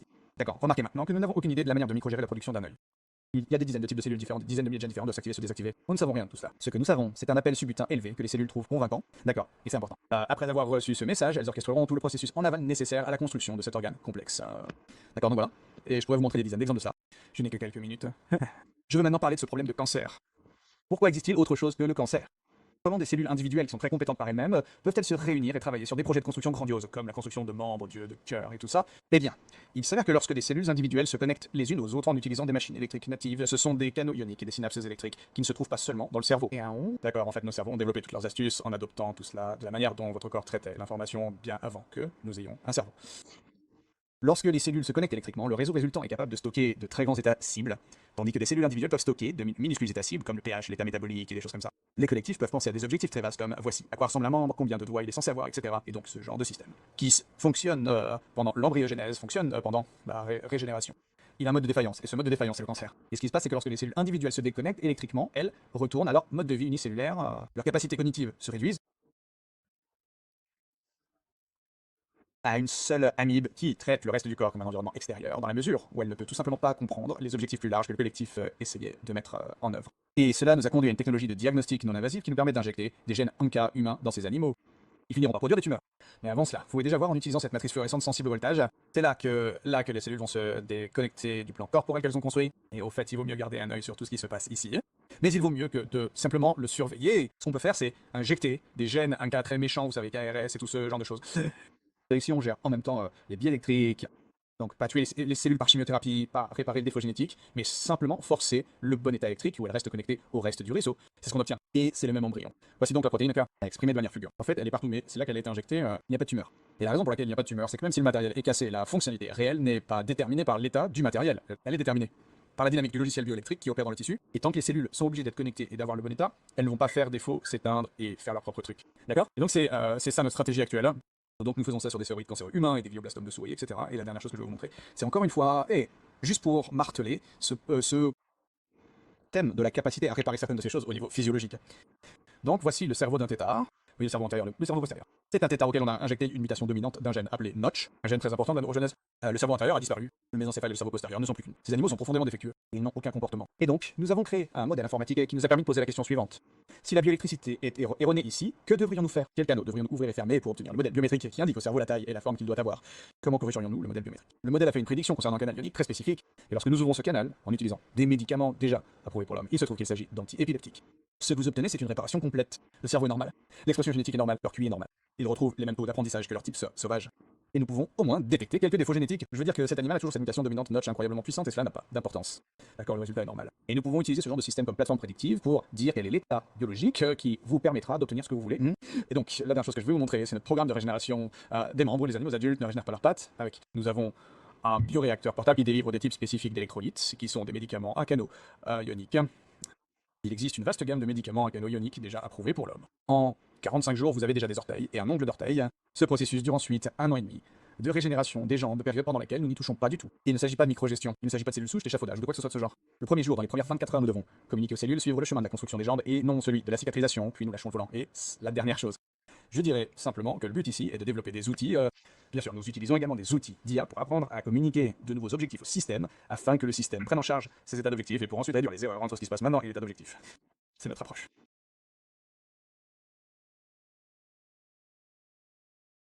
Je suis un scientifique fondamentaliste et je vais parler de certains aspects du problème du cancer qui, je pense, présentent un intérêt fondamental, mais qui auront également des implications pour la biomédecine du cancer. Et parfois, je donne une conférence axée sur cette question. Pourquoi le cancer n'est-il pas un problème pour nos différents robots autonomes et les différents autres types de choses que nous fabriquons?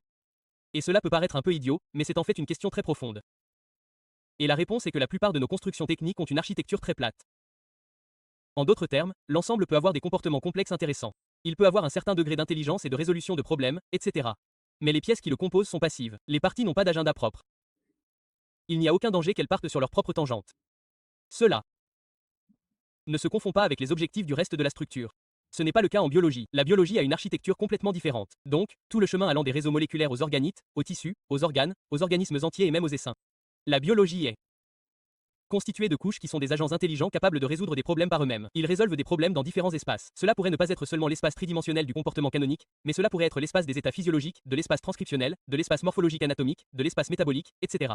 Nous sommes donc constitués d'une sorte d'architecture de poupée gigogne, pas seulement structurellement. Je veux dire qu'il est évident que chaque chose est constituée de choses plus petites, mais en fait, chacune de ces couches a sa propre capacité à résoudre des problèmes.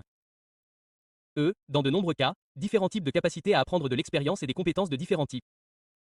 Et cela s'avère très important. Et donc, un résumé de tout ce que je vais vous dire aujourd'hui est fondamentalement ceci. Toutes les cellules, pas seulement les neurones, communiquent dans des réseaux électriques qui traitent l'information. Et que, nous pensons que le cancer peut être détecté, il peut être induit, mais il peut également être normalisé par, des modèles informatiques de manipulation de la signalisation bioélectrique qui maintient normalement les cellules en activité vers des objectifs anatomiques à grande échelle. Et si nous réduisons tout cela en une phrase, c'est fondamentalement ceci, que, comme le cerveau, tous les tissus de votre corps forment des réseaux électriques qui prennent des décisions concernant l'anatomie. Et que nous pouvons désormais cibler le système pour changer la prise de décision à grande échelle de ces collectifs cellulaires. Et cela a d'énormes implications pour, tous les aspects de la médecine. Je vais vous montrer des créatures étranges aujourd'hui. Voici notre grenouille à 5 pattes. Et je précise d'emblée que ce n'est pas du Photoshop. Ce sont de vraies formes de vie dans notre laboratoire qui nous servent à tester les différentes théories que nous avons. Donc, un aspect fondamental du problème du cancer est de savoir à quelle échelle vous l'envisagez. Donc, une question particulière que les gens posent parfois, c'est qu'il existe de nombreux animaux, les Planaria, que je vais vous montrer dans une minute, les salamandres et diverses autres créatures qui sont vraiment très régénératrices. En d'autres termes, elles perdent un membre et le font repousser. Ce genre de choses, et les gens se demandent pourquoi le corps humain a un potentiel de régénération réduit. Et une réponse courante à cela, que les gens avancent, c'est que c'est pour éviter le cancer. N'est-ce pas? Donc, si vous êtes un organisme à longue durée de vie qui va vivre, disons, jusqu'à 10 décennies environ, vous ne voulez pas avoir accès à des cellules prolifératives hautement plastiques, car le risque de développer un cancer sera trop élevé. L'idée est donc que quelque chose comme un être humain ne sera pas régénératif, car nous maintenons vraiment ces voies plastiques vraiment supprimées. Une perspective axée sur des voies spécifiques, comme le TGF-bêta, pour contrôler le cycle cellulaire, toutes les choses auxquelles nous avons l'habitude de penser pour le cancer et au-delà au niveau de la cellule unique, prédit que les organismes ayant un potentiel régénératif élevé, c'est-à-dire qu'ils ont un accès facile aux voies de prolifération, ont beaucoup de cellules indifférenciées, ce qui devrait entraîner une incidence élevée de cancer chez ces animaux, et plus particulièrement que le cancer et la régénération devraient aller de pair. C'est-à-dire si cette vision prédit que si vous êtes un type de créature hautement régénératrice qui a beaucoup de plasticité, vous devriez avoir un coût ankylosant élevé. Maintenant, vous pourriez inverser cela et faire la prédiction inverse et vous pourriez dire qu'en fait, les organismes qui exercent un contrôle robuste sur leurs cellules, ce qui signifie qu'ils ont une grande capacité de régénération, devraient en fait avoir une faible incidence de cancer en raison de cette capacité à contrôler les comportements cellulaires vers des résultats anatomiques adaptatifs. Et donc, de ce point de vue, la régénération et le cancer devraient être aux extrémités opposées du spectre. Et en fait, augmenter la régénération pourrait alors être une approche prometteuse pour normaliser le cancer. Et il s'avère qu'en fait, toutes les preuves soutiennent ce point de vue. Les animaux qui sont bons pour se régénérer ont tendance à être très résistants au cancer. Et cela s'avère donc intéressant et important. Et je veux vous montrer une créature qui incarne cela en particulier. Il s'agit du ver plat plenaire. Ils ont un vrai cerveau, ils sont similaires à notre ancêtre direct. Ils ont un système nerveux centralisé, ils ont beaucoup d'organes internes, etc. Ils ont cette capacité incroyable qu'on peut les couper en morceaux. Le record est d'environ 275 morceaux. Donc on peut les couper en morceaux. Chaque morceau sait exactement à quoi devrait ressembler un plénard correct et régénère tout ce qui manque. On obtient un petit ver parfait. En fait, tout ce qui reste se réduit pour que tout finisse par être dans la bonne proportion, puis il finira par se régénérer. Ces types ne sont pas seulement régénérateurs, ils sont immortels. Ils n'ont littéralement aucune limite de durée de vie. Ils font qu'il n'existe pas de vieux plénards de ce genre. Ils sont très résistants au cancer et tout cela dans le contexte d'un génome mixploid. Si vous regardez leur génome, les cellules peuvent avoir différents nombres de chromosomes. Leurs génomes sont un désastre total. Et si nous avons le temps, plus tard, à la fin de la conférence, nous pourrons parler des raisons de cette situation. Je pense que c'est une question profonde. Mais ce qu'ils vous disent, c'est qu'il est possible d'être une créature très endurante malgré un génome vraiment chaotique et d'être résistante au cancer. Je voudrais donc, dans la première partie de la conférence, réfléchir un petit peu à ce contexte plus large, à cette idée de multicellularité par rapport au cancer et à ce qui se passe ici. La première chose à comprendre, c'est que la bonne question n'est pas de savoir pourquoi il y a un cancer, mais plutôt pourquoi il y a autre chose que du cancer, car nous sommes faits de choses comme ça. Il s'agit donc d'un organisme libre, mais d'une cellule unique. C'est ce qu'on appelle la lacrymogène. Et vous pouvez voir qu'il est en fait très compétent dans son environnement. Il a ce tout petit cône de lumière local, une sorte de cône de lumière, des objectifs qu'il poursuit. Et il est très compétent dans le contrôle de sa morphologie, de sa physiologie, de son métabolisme, etc. Et il a de tout petits programmes unicellulaires. Il va se reproduire autant qu'il le peut. Il va aller là où la vie est bonne. Il va explorer. Il va se nourrir et déverser de l'entropie dans l'environnement. Et c'est le genre de choses dont nous sommes tous faits.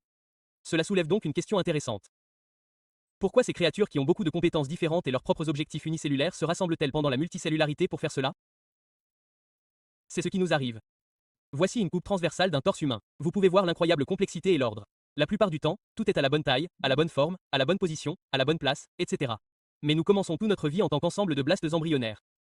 Toutes ces cellules doivent donc parvenir à quelque chose comme ça de manière fiable. Nous devons d'abord nous demander comment elles y parviennent. Mais aussi d'où vient ce modèle anatomique. Comment savent-elles quoi construire? La réponse habituelle à cette question est que les gens disent « Eh bien, l'ADN, vous avez un génome humain, vous savez donc ce qu'il va construire d'autre. » En fait, c'est très loin d'être une réponse satisfaisante, car nous pouvons désormais lire les génomes et nous savons ce qu'il y a, ce sont les spécifications des protéines, les plus petits éléments matériels que ces cellules doivent déployer, mais il n'y a en fait rien dans le génome qui parle de la taille, de la forme, du type de symétrie de l'organisme. Nous devons donc comprendre comment ce collectif, utilisant le matériel que lui a donné son génome, effectue tout le traitement de l'information nécessaire pour construire ce qu'il est censé construire, pour arrêter ce qu'il est en train de faire quand il a terminé.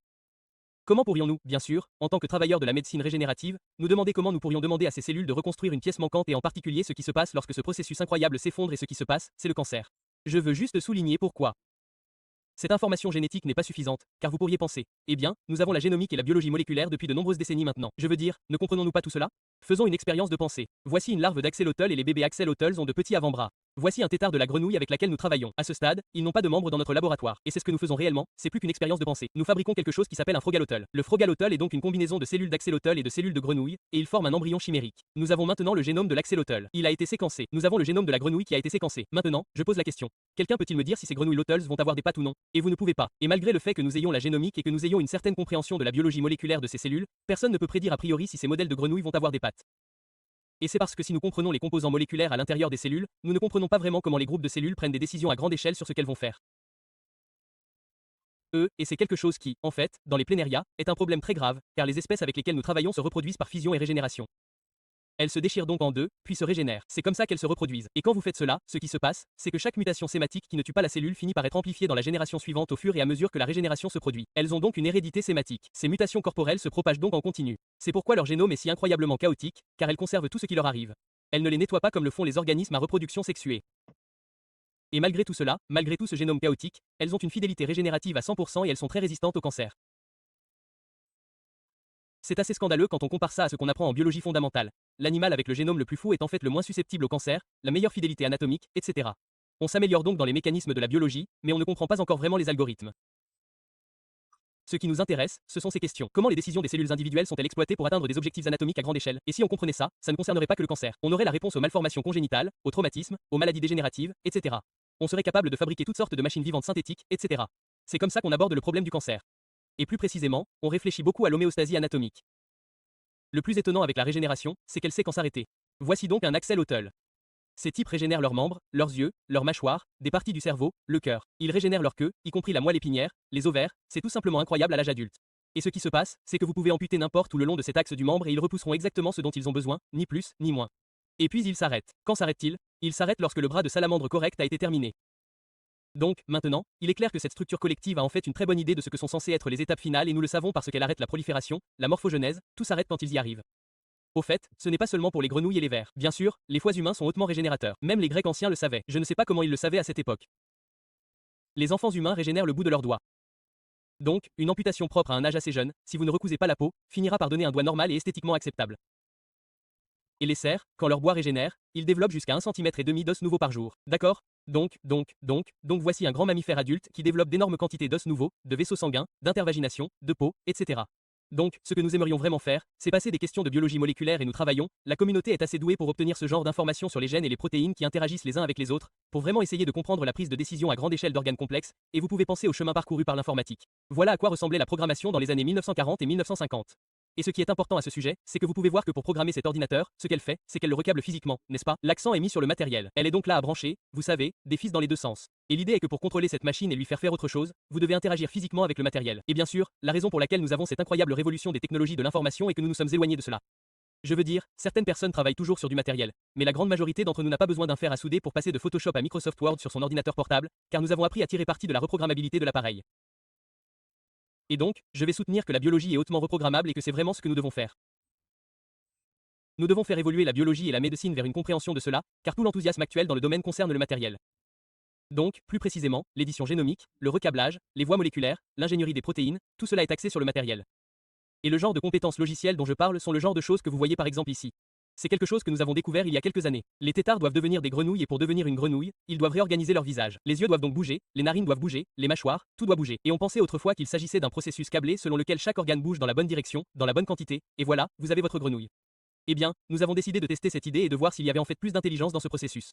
Comment testez-vous l'intelligence? Vous perturbez le système d'une manière nouvelle et vous voyez s'il a toujours la capacité d'atteindre ses objectifs malgré le fait qu'il commence dans une nouvelle configuration. C'est la définition de l'intelligence selon William James. En gros, il dit le même objectif par des moyens différents, n'est-ce pas? Dans quelle mesure le système est-il compétent? Donc, ce que nous avons fait, c'est que nous avons créé ce que nous appelons des têtards de Picasso. Donc, tout est au mauvais endroit. Les yeux sur le dessus de la tête, les mâchoires sont sur le côté, c'est un vrai bazar. Et si tout ce qu'il faisait était de déplacer chaque organe dans la bonne direction, dans la bonne quantité, la grenouille serait tout aussi détraquée parce que vous commencez dans une configuration incorrecte. En fait, ce que nous avons découvert, c'est que ces animaux font des grenouilles tout à fait normales parce que tout cela va se déplacer selon de nouveaux chemins. En fait, parfois, cela va trop loin et doit faire demi-tour et revenir. Mais tous se déplaceront et se réorganiseront les uns par rapport aux autres jusqu'à ce qu'ils obtiennent une tête de grenouille correcte. Donc, ce que l'évolution nous a donné ici n'est pas un système câblé qui effectue certains mouvements. Elle nous a donné un schéma de minimisation des erreurs qui est capable de continuer à fonctionner jusqu'à ce qu'un objectif morphologique particulier soit atteint. Et donc, il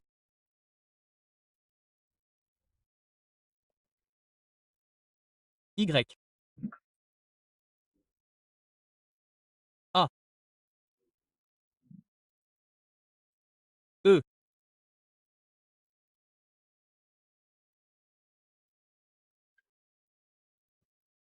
point point point.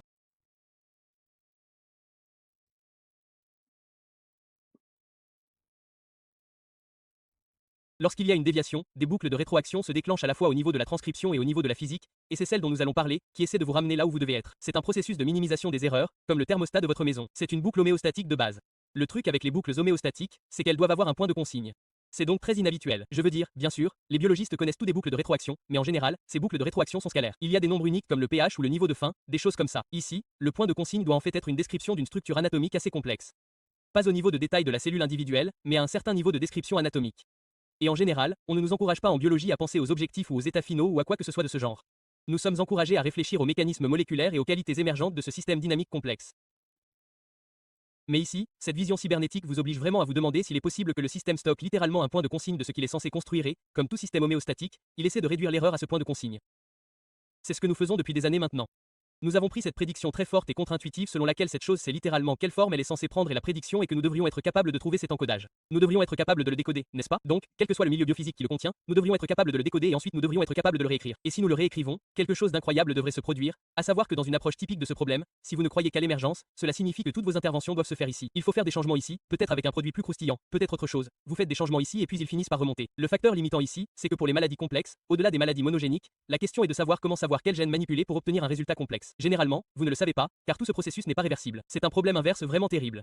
Cependant, s'il existe en fait un modèle stocké vers lequel les cellules travaillent, alors vous avez une approche différente. Vous pourriez être en mesure de modifier le modèle comme vous le faites dans votre thermostat lorsque vous modifiez le point de consigne. Vous n'avez pas besoin de savoir comment fonctionne le reste du système. Vous devez juste savoir comment modifier le point de consigne et vous fier à lui pour faire ce qu'il fait le mieux, c'est-à-dire essayer d'atteindre ce point de consigne. Donc, voici comment nous envisageons cela. En gros, ce que l'évolution a fait, c'est de passer à l'échelle supérieure en utilisant un type particulier d'interaction dont je vous parlerai dans quelques instants. Il faut transformer des systèmes monocellulaires compétents en quelque chose comme ça, où les objectifs deviennent beaucoup plus grands au lieu d'objectifs de métabolisme et de prolifération au niveau de la cellule unique. L'objectif ici est de maintenir ce genre de choses. Et si vous vous écartez de cet objectif, le système reviendra très souvent en arrière et essaiera de le construire. Mais il y a une rupture de cette coopération et c'est cette mise à l'échelle. Et cette rupture est le cancer. Il s'agit donc de cellules de glioblastomes humaines qui rampent partout. Et je vais faire valoir que ce genre de processus est en réalité une rupture de ce système de coordination qui passe de minuscules objectifs de cellules individuelles à des états d'objectifs anatomiques dans un espace morphologique anatomique, et ce processus se rompt et vous obtenez un cancer. Cela suggère donc que nous devrions être capables de, vous savez, cette façon de penser qui associe en quelque sorte l'embryogenèse, la régénération et le cancer comme un problème de contrôle de l'information, en particulier de mise à l'échelle des objectifs, en biologie, suggère que si nous comprenions vraiment cela, nous devrions être capables de développer des stratégies qui ne se contentent pas de tuer les cellules cancéreuses, ce qui est bien sûr problématique car vous obtenez une prolifération compensatoire et une résistance tumorale, etc. Au lieu d'essayer de les tuer, pourrions-nous essayer de les reconnecter plus fortement à ces signaux qui les font normalement travailler ensemble pour fabriquer de beaux organes? Et cela nécessite que nous sachions quels sont ces signaux, comment les cellules se souviennent-elles de ce que tout cela est censé être, car aucune cellule individuelle ne sait combien de doigts un membre de salamandre est censé avoir, mais la cellule collective le sait certainement. La question est donc de savoir comment cette mise à l'échelle se produit, comment passe-t-on d'une information cellulaire unique à des objectifs anatomiques à grande échelle, et c'est là que nous entrons dans la bioélectricité. L'électricité bioélectrique n'est qu'une couche d'un champ d'information morphogénétique complexe auquel toutes les cellules ont accès. Je vais passer la prochaine demi-heure à parler de bioélectricité, non pas parce que je pense que la bioélectricité est la seule chose qui compte. Toutes ces choses sont importantes, les signaux chimiques, la matrice extracellulaire, les pressions et tensions biophysiques, etc. Toutes ces choses sont importantes, mais c'est une couche particulièrement intéressante et importante et c'est celle dont je vais parler. Et ce champ morphogénétique est là pour guider le système à grande échelle tout au long de la vie, du développement embryonnaire de base jusqu'au maintien de la résistance au vieillissement, etc. Que sont donc les signaux bioélectriques? Chaque membrane, chaque cellule, pas seulement les neurones, mais chaque cellule de votre corps possède ces canaux ioniques et en fait aussi des jonctions communicantes. Ces canaux ioniques laissent entrer et sortir les molécules chargées, ce qui donne un gradient de tension à travers la membrane. Donc chaque cellule a un gradient de tension à travers cette membrane. Il se trouve que si vous prenez différents types de cellules, et ce n'est qu'un petit échantillon des données, et que vous les mettez ensemble, vous les placez sur une échelle allant de dépolarisé à hyperpolarisé, vous obtenez une relation très intéressante. Ainsi, vos types de cellules matures quiescentes ont tendance à être fortement polarisées ici. Vos cellules prolifératives telles que les cellules souches embryonnaires et d'autres types de cellules embryonnaires ont tendance à être ici en bas, tout comme les cellules cancéreuses. Aussi intéressant que cela puisse paraître, j'hésite toujours à montrer cette diapositive parce que les gens l'aiment beaucoup et cela détourne l'attention du fait que je ne pense pas que tout cela soit vraiment un problème au niveau d'une seule cellule. Je ne pense pas que le cancer soit une maladie unicellulaire, mais cela attire en quelque sorte votre attention sur la tension individuelle d'une seule cellule. Mais c'est en fait beaucoup plus intéressant que cela. Il est vrai que cette tension contrôle toutes sortes de propriétés cellulaires qui sont importantes pour le cancer. Contrôle la différenciation, l'apoptose, la migration cellulaire, la forme cellulaire, etc. Mais l'histoire est en réalité bien plus intéressante que ce comportement cellulaire unique, car lorsque nous commençons à réfléchir à la manière dont des groupes de cellules peuvent stocker des souvenirs de ce qu'il faut faire, l'exemple le plus évident est le système nerveux et le cerveau. Chacun de nous existe donc en tant qu'individu cohérent au-delà des nombreux neurones qui se trouvent dans notre cerveau, car la signalisation biologique dans votre cerveau remplit une fonction importante. Elle fonctionne comme une sorte de colle cognitive et permet le traitement de l'information dans les réseaux. Ainsi, tandis que les cellules individuelles ont cette dynamique de tension, etc. Elles propagent ces états électriques à travers divers types de synapses, telles que ces jonctions communicantes, vers leurs voisines. Et c'est le mouvement de ces signaux électriques à travers le réseau qui les lie ensemble vers des calculs qui peuvent sous-tendre la cognition et l'apparence d'un individu qui est plus que la somme de ses parties. Donc, ce matériel permet une sorte de logiciel intéressant. Ce groupe a fait cette vidéo incroyable d'un poisson zèbre, un cerveau de poisson zèbre vivant et tout ce qui se passe lorsque cet animal pense à tout à quoi pense le poisson. Et vous pouvez voir que vous pouvez suivre toute l'activité électrique. Et il y a cet objectif du décodage neuronal. Cette idée de pouvoir lire cette électrophysiologie au fil du temps et de la décoder afin de savoir ce que pense l'animal. Vous devriez pouvoir. Je veux dire, c'est l'engagement des neurosciences, c'est qu'à partir de ce modèle, vous devriez pouvoir récupérer les souvenirs, les objectifs, les préférences, les compétences comportementales de cet animal. Ils sont tous codés dans cette activité électrique. Mais il s'avère qu'en fait, chaque partie de votre corps possède ces canaux ioniques. La plupart des cellules ont ces synapses électriques avec leurs voisines. Nous nous sommes donc demandé si nous pouvions étendre les neurosciences au-delà des neurones et poser la même question de décodage neuronal, sauf qu'en dehors du système nerveux, disons dans un tissu embryonnaire ou dans une tumeur nasonentée, nous pourrions lire les conversations que ces cellules ont et essayer de comprendre ce que le collectif va faire correctement en suivant les états de tension individuels de chaque cellule. Ce n'est donc pas un modèle. Ce sont des données réelles d'une matrice fluorescente sensible à la tension. Il s'agit d'une technique développée pour la première fois par mon collègue Danny Adams qui a réalisé cette vidéo d'un embryon de grenouille en développement précoce. L'idée est de pouvoir décoder ce que le collectif va construire. Je vais vous la montrer ici. C'est en niveau de gris, mais c'est la même idée. C'est une matrice de signalement de tension. Vous voyez ici, c'est un laps de temps d'un embryon de grenouille en train de rassembler son visage. Et il se passe toutes sortes de choses intéressantes. Voici une image de cette vidéo. Ce que vous voyez dans ce cadre, c'est que bien avant que les gènes n'interviennent pour modeler le visage et bien avant que l'anatomie du visage ne soit établie, vous pouvez lire le modèle qu'il va créer à l'avenir. Voici où se trouvera l'œil. Voici où se trouvera la bouche. Voici les plaodes. Nous appelons cela le visage électrique. C'est littéralement le pré-modèle ou la mémoire tissulaire de ce à quoi un visage correct est censé ressembler. Si vous perturbez ce modèle, vous modifiez l'expression des gènes et donc l'anatomie. C'est instructif. C'est nécessaire pour qu'un visage normal prenne forme. Il s'agit d'un modèle pathologique dont nous parlerons plus en détail dans un instant, à savoir lorsque nous injectons des gènes en cas humain et qu'ils créent une tumeur qui finit par se métastaseur. Vous pouvez détecter ce processus bien avant qu'il ne se produise réellement en suivant la tension des cellules. Et vous pouvez voir ici que ces cellules se sont déjà découplées électriquement de leurs voisines. Et quand ils font ça, ils reviennent en gros à une cellule unique, un ancien passé unicellulaire en ce qui les concerne, puis le reste des animaux ne font plus qu'un avec leur environnement. Tout ce qu'ils vont faire, c'est poursuivre leurs objectifs unicellulaires. Ils vont proliférer, ils vont migrer vers des zones métaboliquement favorables, etc. Vous pouvez donc détecter cette rupture de la multicellularité. Nous avons donc développé des outils pour suivre et caractériser ces gradients biologiques, et beaucoup de modélisation informatique pour les relier aux canaux ioniques et aux pompes qui s'y trouvent. Et le plus important, bien sûr, ce sont les outils fonctionnels pour réécrire le modèle. C'est une chose de le lire et de pouvoir voir quels sont les états électriques dans le collectif, mais il faut surtout les manipuler et essayer de les écrire dans le langage des neurosciences.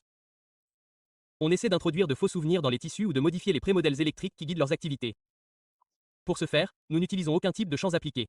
Il n'y a pas d'électrodes, il n'y a pas d'aimants, il n'y a pas d'ondes électromagnétiques ou de rayonnement, rien de tel. Ce que nous utilisons, c'est que nous exploitons l'interface native que les cellules exposent les unes aux autres. C'est ainsi que les cellules se programment les unes les autres de manière native dans le corps. Elles utilisent cette interface de ces canaux ioniques et de ces jonctions communicantes. Et nous pouvons également les utiliser. Nous pouvons utiliser des méthodes pharmacologiques, moléculaires, génétiques ou même optiques avec l'optogénétique. Nous pouvons contrôler les jonctions communicantes et activer et désactiver les canaux selon des schémas spatiaux, ce qui nous permet d'imprimer de nouvelles mémoires biologiques dans les tissus. La question suivante est, que se passe-t-il lorsque vous faites cela, n'est-ce pas? Quelles sont les preuves que ces schémas sont réellement instructifs pour quoi que ce soit? Ne pourrait-il pas être simplement une lecture de la physiologie interne? Vous savez, un épiphénomène? Comment savons-nous qu'ils sont importants? Eh bien, nous savons qu'ils sont importants parce que maintenant que nous avons ces outils, nous pouvons commencer à réécrire le schéma. Je vais vous montrer ce qui se passe lorsque vous réécrivez le schéma. Donc, une chose que vous pouvez faire, je vous ai montré le visage électrique, qui a un type particulier de schéma qui détermine où l'œil va être construit. Eh bien, nous pouvons récapituler ce schéma ailleurs. Nous pouvons le placer n'importe où sur l'embryon que nous voulons. Quand vous faites cela, vous injectez, dans ce cas, nous injectons un ARN pour un canal potassique spécifique qui définit ce petit schéma de tension. Et là où ces cellules obtiennent cette information, elles construiront un œil. Par exemple, elles auraient pu être des cellules intestinales auparavant, mais si vous leur dites de construire un œil, elles construiront un œil. Maintenant, ces yeux auront tout le bon cristallin, la bonne rétine, le bon nerf optique, tout ce qui doit y être. Notez l'incroyable modularité. Nous n'avons pas fourni suffisamment d'informations sur la manière dont on construit un œil. Nous n'avons pas essayé de contrôler les niveaux d'expression des gènes ou toutes les différentes cellules souches qui doivent se produire ou tous les différents mouvements morphogénétiques. Nous n'avons rien dit de tout cela. Nous avons fourni un schéma électrique bioélectrique très simple qui sert d'appel subbrun. Tout ce qu'il fait, c'est coder pour le reste des cellules. Il code l'information pour construire un œil ici même. Et en fait, il s'agit d'une coupe transversale d'une lentille créée de cette façon. Ce qui se passe, c'est que les cellules bleues sont marquées avec de la bêta-galactoïdase. Ce sont celles que nous avons injectées. S'il n'y en a pas assez pour construire un œil, elles recruteront leurs voisines. Tout ce qui compose cette jolie lentille n'a jamais été manipulé par nous d'aucune façon. Nous avons ciblé uniquement les cellules bleues. Vous voyez donc que l'une des compétences ici, c'est qu'il existe non seulement une sous-routine que vous pouvez appeler pour créer un organe complexe, mais en fait, si vous ne touchez pas suffisamment de cellules, elles auront une conversation avec leurs voisines et les recruteront de la même manière qu'une autre intelligence collective, par exemple les fourmis, recruteront également leurs camarades si elles rencontrent quelque chose qui est trop volumineux pour elles. Elles s'adaptent automatiquement à la tâche à accomplir. Nous n'avons rien eu à faire pour cela. Le corps le fait déjà. Nous demandons à ces cellules de fabriquer un œil et elles disent à leurs voisines que vous devez participer pour que nous puissions tous fabriquer une lentille de forme appropriée. Donc si vous faites cela, vous pouvez fabriquer 4 cerveaux ectopiques ici. Voici à quoi ressemble un cerveau de grenouille normal. Vous pouvez fabriquer des membres supplémentaires, beaucoup de membres supplémentaires. Vous pouvez fabriquer des cœurs battants ectopiques. Vous pouvez fabriquer des oticistes qui sont en quelque sorte des organes d'équilibre de l'oreille interne. Et vous pouvez même fabriquer des nageoires. C'est intéressant parce que les têtards ne sont pas censés avoir de nageoires. C'est plus un truc de poisson, mais nous allons en parler. Et vous pouvez également utiliser cette technique pour réparer des malformations congénitales. Donc, très brièvement, voici le schéma qui indique à quoi devrait ressembler un cerveau de grenouille, sa taille et sa forme. Et il a une caractéristique de tension très particulière. Si vous balayez cette ligne, cela ressemble à une courbe en cloche. Et ce que nous avons découvert, c'est qu'il existe de nombreux agents tératogènes, comme la nicotine, l'alcool, le syndrome d'alcoolisation fétale, des choses comme ça, qui détruisent ce joli schéma. Ils l'aplatissent ici ou là, et dans les deux cas, vous obtenez de graves anomalies cérébrales. Nous avons donc créé un modèle informatique de ce processus, c'est-à-dire de ce qui arrive à la biométrie sous diverses perturbations. Nous avons demandé au modèle comment corriger le schéma biométrique si celui-ci était erroné. En d'autres termes, quel canal ouvririons-nous ou fermerions-nous pour remettre le schéma initial au bon endroit? Gardez à l'esprit qu'il ne s'agit pas de ce que nous faisons ici. Il s'agit d'une réparation rationnelle. Nous ne prenons pas de décision au hasard. Nous n'essayons pas de détruire un schéma existant. Nous essayons en fait d'utiliser notre simulateur informatique de gradient bioélectrique pour déterminer comment réparer un organe complexe lorsqu'il a été endommagé. Et ce modèle a proposé une chose spécifique qui est ce canal très intéressant appelé HCM2 et lorsque vous activez ces canaux HCN2, bien sûr, un embryon qui a été. Voilà à quoi ressemble un cerveau normal, le cerveau antérieur, le mésencéphale, le cerveau postérieur, c'est un embryon. En fait, c'est bien pire que d'être frappé par un tératogène. C'est une mutation dans un gène appelé Notch, un gène de neurogenèse vraiment important si vous faites muter Notch. Il n'y a pas de cerveau antérieur, de mésencéphale et de cerveau postérieur ou de grosses bulles. Ces animaux n'ont aucun comportement. Ils restent là, allongés, sans rien faire. En plus de cette mutation, si vous imposez le bon schéma biologique, et cela a été fait en ouvrant le canal HCN2, ce qui a été suggéré par le modèle informatique, vous sauvez la forme du cerveau, vous sauvez l'expression des gènes du cerveau, et vous sauvez même leur QI. Donc, leur taux d'apprentissage, nous vérifions leur QI en apprenant en s'entraînant sur les différents tests. Ils retrouvent leur QI. C'est assez incroyable et vous pouvez le faire au niveau moléculaire, génétiquement, c'est-à-dire en introduisant de nouveaux canaux HCN2, ce qui serait une thérapie génique, ou vous pouvez le faire avec des médicaments qui ouvrent les canaux HCN2 existants. Il se trouve que ce sont 2 antiépileptiques qui ouvrent le canal HCN2 et vous pouvez faire ce sauvetage. Je ne dis pas que cela fonctionnera pour tout, mais ce qui est incroyable dans cet exemple, c'est qu'il y a un problème matériel. Ils ont littéralement une voie de signalisation Notch mutante, auquel cas les choses tournent terriblement mal. Mais ce problème matériel peut être résolu par un logiciel en revenant en arrière et en indiquant à ces cellules quel est le bon schéma. Et je pense que c'est très puissant. Et donc, c'est un exemple de réparation des malformations congénitales. Voici un exemple de notre travail de régénération, car les grenouilles ne régénèrent pas leurs pattes par elles-mêmes après les avoir perdues. Mais nous avons mis au point un cocktail qui induit un blastème pro-régénératif avec MSX1. Et puis, au bout de 45 jours, au lieu de rien, vous commencez à avoir des orteils, un ongle d'orteil et finalement une patte assez respectable, sensible au toucher et mobile. Toute cette interaction avec notre cocktail Ionor a pris 24 heures, puis la patte peut pousser pendant 1 an et demi sans que nous la touchions. Il ne s'agit pas de micro-gérer la destination des cellules souches ou leur schéma. Il s'agit de communiquer avec le collectif cellulaire très tôt. Vous allez emprunter le chemin à travers l'espace morphologique qui mène à la construction de la patte, pas celui qui mène à la cicatrisation et au moignon. Donc, nous y voilà, et je dois faire une révélation ici, car Dave Kaplan et moi sommes les cofondateurs de cette entreprise appelée Morphaceuticals, où nous essayons d'appliquer la même stratégie aux mammifères et, espérons-le, aux patients humains. Bien sûr, nous en sommes encore assez loin, mais d'accord. Donc, le résumé de tout ce que j'ai dit jusqu'ici, c'est que, comme dans le cerveau, le mécanisme qui lie les cellules vers un objectif commun à grande échelle, c'est-à-dire maintenir, créer et maintenir, contre le vieillissement, contre le cancer, les organes complexes sont spécifiquement des réseaux biologiques. La modification des informations traitées par ces réseaux électriques offre une signification de très haut niveau, la création de nouveaux organes, la correction de formes d'organes complexes, etc.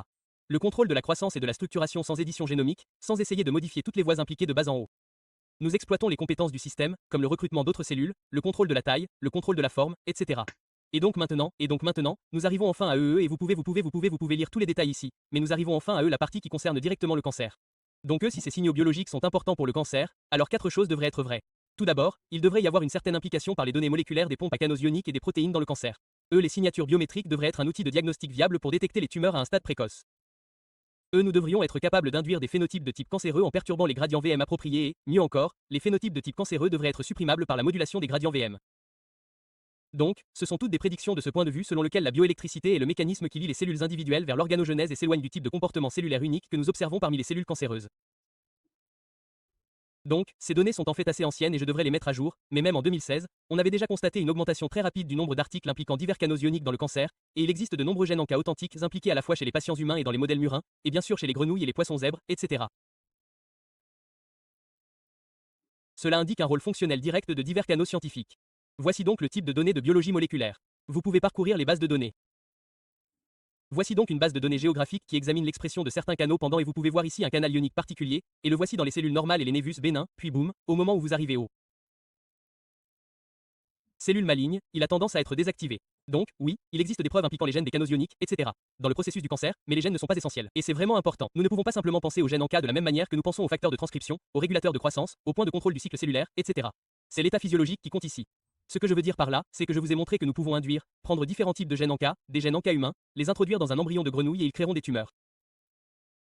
Vous pouvez les détecter précocement en utilisant cette matrice de tension et nous travaillons bien sûr là-dessus comme une modalité de diagnostic, car vous pouvez voir immédiatement que la première chose que font ces gènes en cas, c'est qu'ils coupent la connectivité électrique entre les cellules et leurs voisines.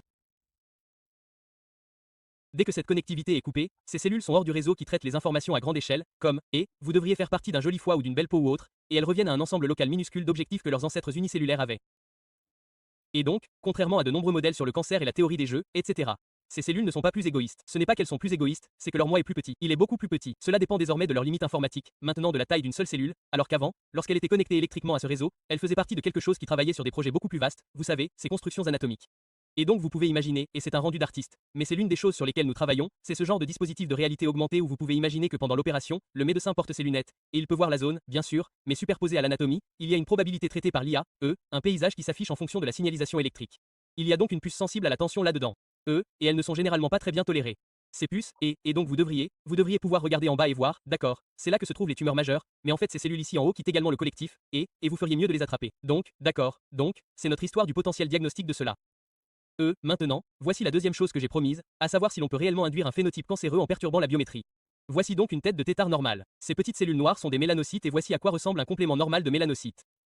Ce que nous avons fait, c'est que nous avons perturbé la communication électrique entre un type cellulaire très spécifique. Nous les appelons cellules instructrices pour des raisons évidentes que vous verrez dans une minute. Et ces mélanocytes ne contiennent pas de gènes en cas. Il n'y a pas de substance cancérigène. Il n'y a pas de mutation, pas de dommage à l'ADN. Il n'y a rien de mal avec le matériel de ces animaux. Ils n'ont été exposés à aucune substance cancérigène. Ils n'ont rien de mal, sauf que nous avons temporairement perturbé la communication entre ces cellules pigmentaires et cette autre population cellulaire. Lorsque vous faites cela, les cellules pigmentaires deviennent complètement folles. Elles prolifèrent de manière excessive. Vous pouvez voir ici qu'ils ont envahi cet espace périoculaire normal qui est normalement assez clair. Ils ont envahi, ils sont partout. En fait, ces animaux deviennent noirs comme du charbon. Il y a des mélanocytes partout. Si vous les coupez, c'est le tube neural ici. Et vous pouvez voir 1, 2, 3, 4, ces petits nombres normalement présents dans un embryon normal. Un petit nombre de ces jolis petits mélanocytes ronds. Eh bien, lorsque les signaux biométriques ne sont pas là pour leur dire quoi faire, ils deviennent fous. Ils reviennent à leur comportement d'origine. Ils changent radicalement de forme. Ils acquièrent ces longues projections. Ils explorent leur environnement. Ils creusent dans le tube neural jusqu'au tissu nerveux lui-même, jusqu'à la lumière à l'intérieur de l'espace. Ils envahissent tous les organes. Vous pouvez voir ici les vaisseaux sanguins. Donc, normalement, ces vaisseaux sanguins sont assez clairs. Et voilà, les mélanocytes frappent le système vasculaire et se propagent à travers lui. Il s'agit en gros d'un mélanome métastatique complet chez ces patients. Il n'y a rien, il n'y a pas de défaut génétique. Si vous deviez séquencer le génome, vous ne verriez aucune mutation, rien de tel, bien qu'à ce stade, vous verrez des choses comme des marqueurs de la transition épithéliale et des choses comme ça. Cela fonctionne également sur les mélanocytes humains, exactement de la même manière. Ils deviendront complètement fous si vous perturbez leur état biologique. Voici maintenant la chose la plus intéressante à garder à l'esprit. Voici à nouveau la coupe transversale et voici ces mélanocytes fous qui creusent et prennent le contrôle du cerveau, etc. Ce ne sont pas les cellules que nous avons manipulées. Ces cellules bleues ici sont celles que nous avons manipulées. Ce n'est pas un événement cellulaire autonome. Ce qui signifie que ce qui devient fou n'est pas la cellule dont la tension a été perturbée. Ce sont d'autres cellules dans l'environnement. C'est important, et bien sûr, je ne suis pas la première personne à parler de l'importance du micro-environnement, mais en particulier les propriétés électriques bioélectriques du micro-environnement sont le commutateur qui fait passer des mélanocytes normaux à ce comportement fou de mélanome converti. Et la façon dont cela fonctionne, et je n'aurai pas le temps de passer en revue tout cela, mais c'est en fait un signal de sérotonine qui va normalement de ces cellules instructrices aux mélanocytes, et si vous perturbez la biométrie de cette cellule instructrice, ce processus sérotoninergique devient aride. Et ces mélanocytes sont laissés à eux-mêmes, et ils font ce qu'ils font. Ils font comme tous les amibes. Ils prolifèrent de manière excessive. Ils rampent là où ils ont l'impression de prendre le contrôle de l'environnement et nous avons étudié en détail toute cette voie de la sérotonine et l'expression génétique en aval, puis le réseau de régulation des gènes, etc. Mais l'importance de cette partie de l'exposé est que c'est une façon d'avoir un cancer. Je ne dis pas que c'est la seule façon, mais une façon importante d'avoir une transformation cancérigène et d'avoir des cellules isolées de l'information électrique qui les maintient normalement orchestrées vers une fonctionnalité appropriée et la morphogenèse, etc. Les gènes en cas déclenchent cela, mais il existe d'autres moyens, il y a d'autres moyens de déclencher cela. D'accord. Donc, la dernière chose que je veux vous montrer est ce que nous voulons réellement. Nous ne voulons pas créer plus de cancers. Évidemment, nous voulons une modalité de traitement. Donc, voilà. Donc, l'une des choses que nous pouvons faire, c'est d'injecter ces gènes en K, même les vilaines mutations Cas, etc. Le gène en K est marqué avec une protéine rouge fluorescente dans ce cas de tomate. Vous pouvez donc le voir. Le voici. Et ce que nous savons, c'est que si nous co-injectons un ARN de canal ionique particulier que nous avons choisi de combattre, ce gène en K va essayer de dire aux cellules de se déolariser et de se déconnecter de leurs voisines. Ce canal ionique va dominer cela. Il va dire, très bien, vous avez le gène en K, mais vous ne pourrez pas vous déolariser.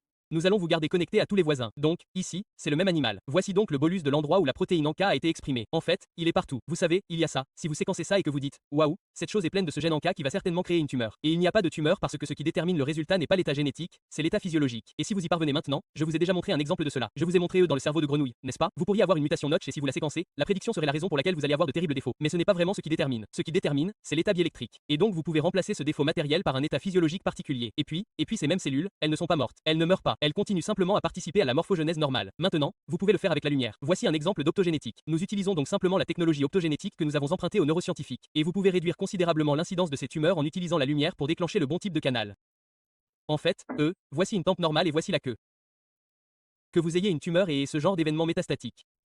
Que vous ayez une tumeur ou que vous ayez un œil ectopique est déterminé par la quantité de sodium dans le milieu parce que dans ce cas, nous utilisions un canal ionique sodium pour faire cela. Et le canal ionique sodium, ce n'est pas comme un facteur de transcription qui a toujours le même effet. C'est un élément physiologique, de la physiologie dont l'activité dépend en partie de la quantité de sodium présente. Donc, que vous ayez une tumeur ou un œil est en fait déterminé par un paramètre physiologique, à savoir la quantité de sodium présente dans le milieu, pas au niveau des dommages à l'ADN ou quelque chose comme ça. Et donc, en mettant tout cela ensemble, notre cadre pour aborder tout cela est cette idée d'électrocution consistant à utiliser des médicaments à canaux ioniques existants avec nos modèles informatiques qui nous disent ce qui va se passer lorsque vous ouvrez et fermez certains canaux. Vous savez quels canaux il y a, car bien sûr, les tissus humains sont largement profilés. Cela alimente donc le modèle.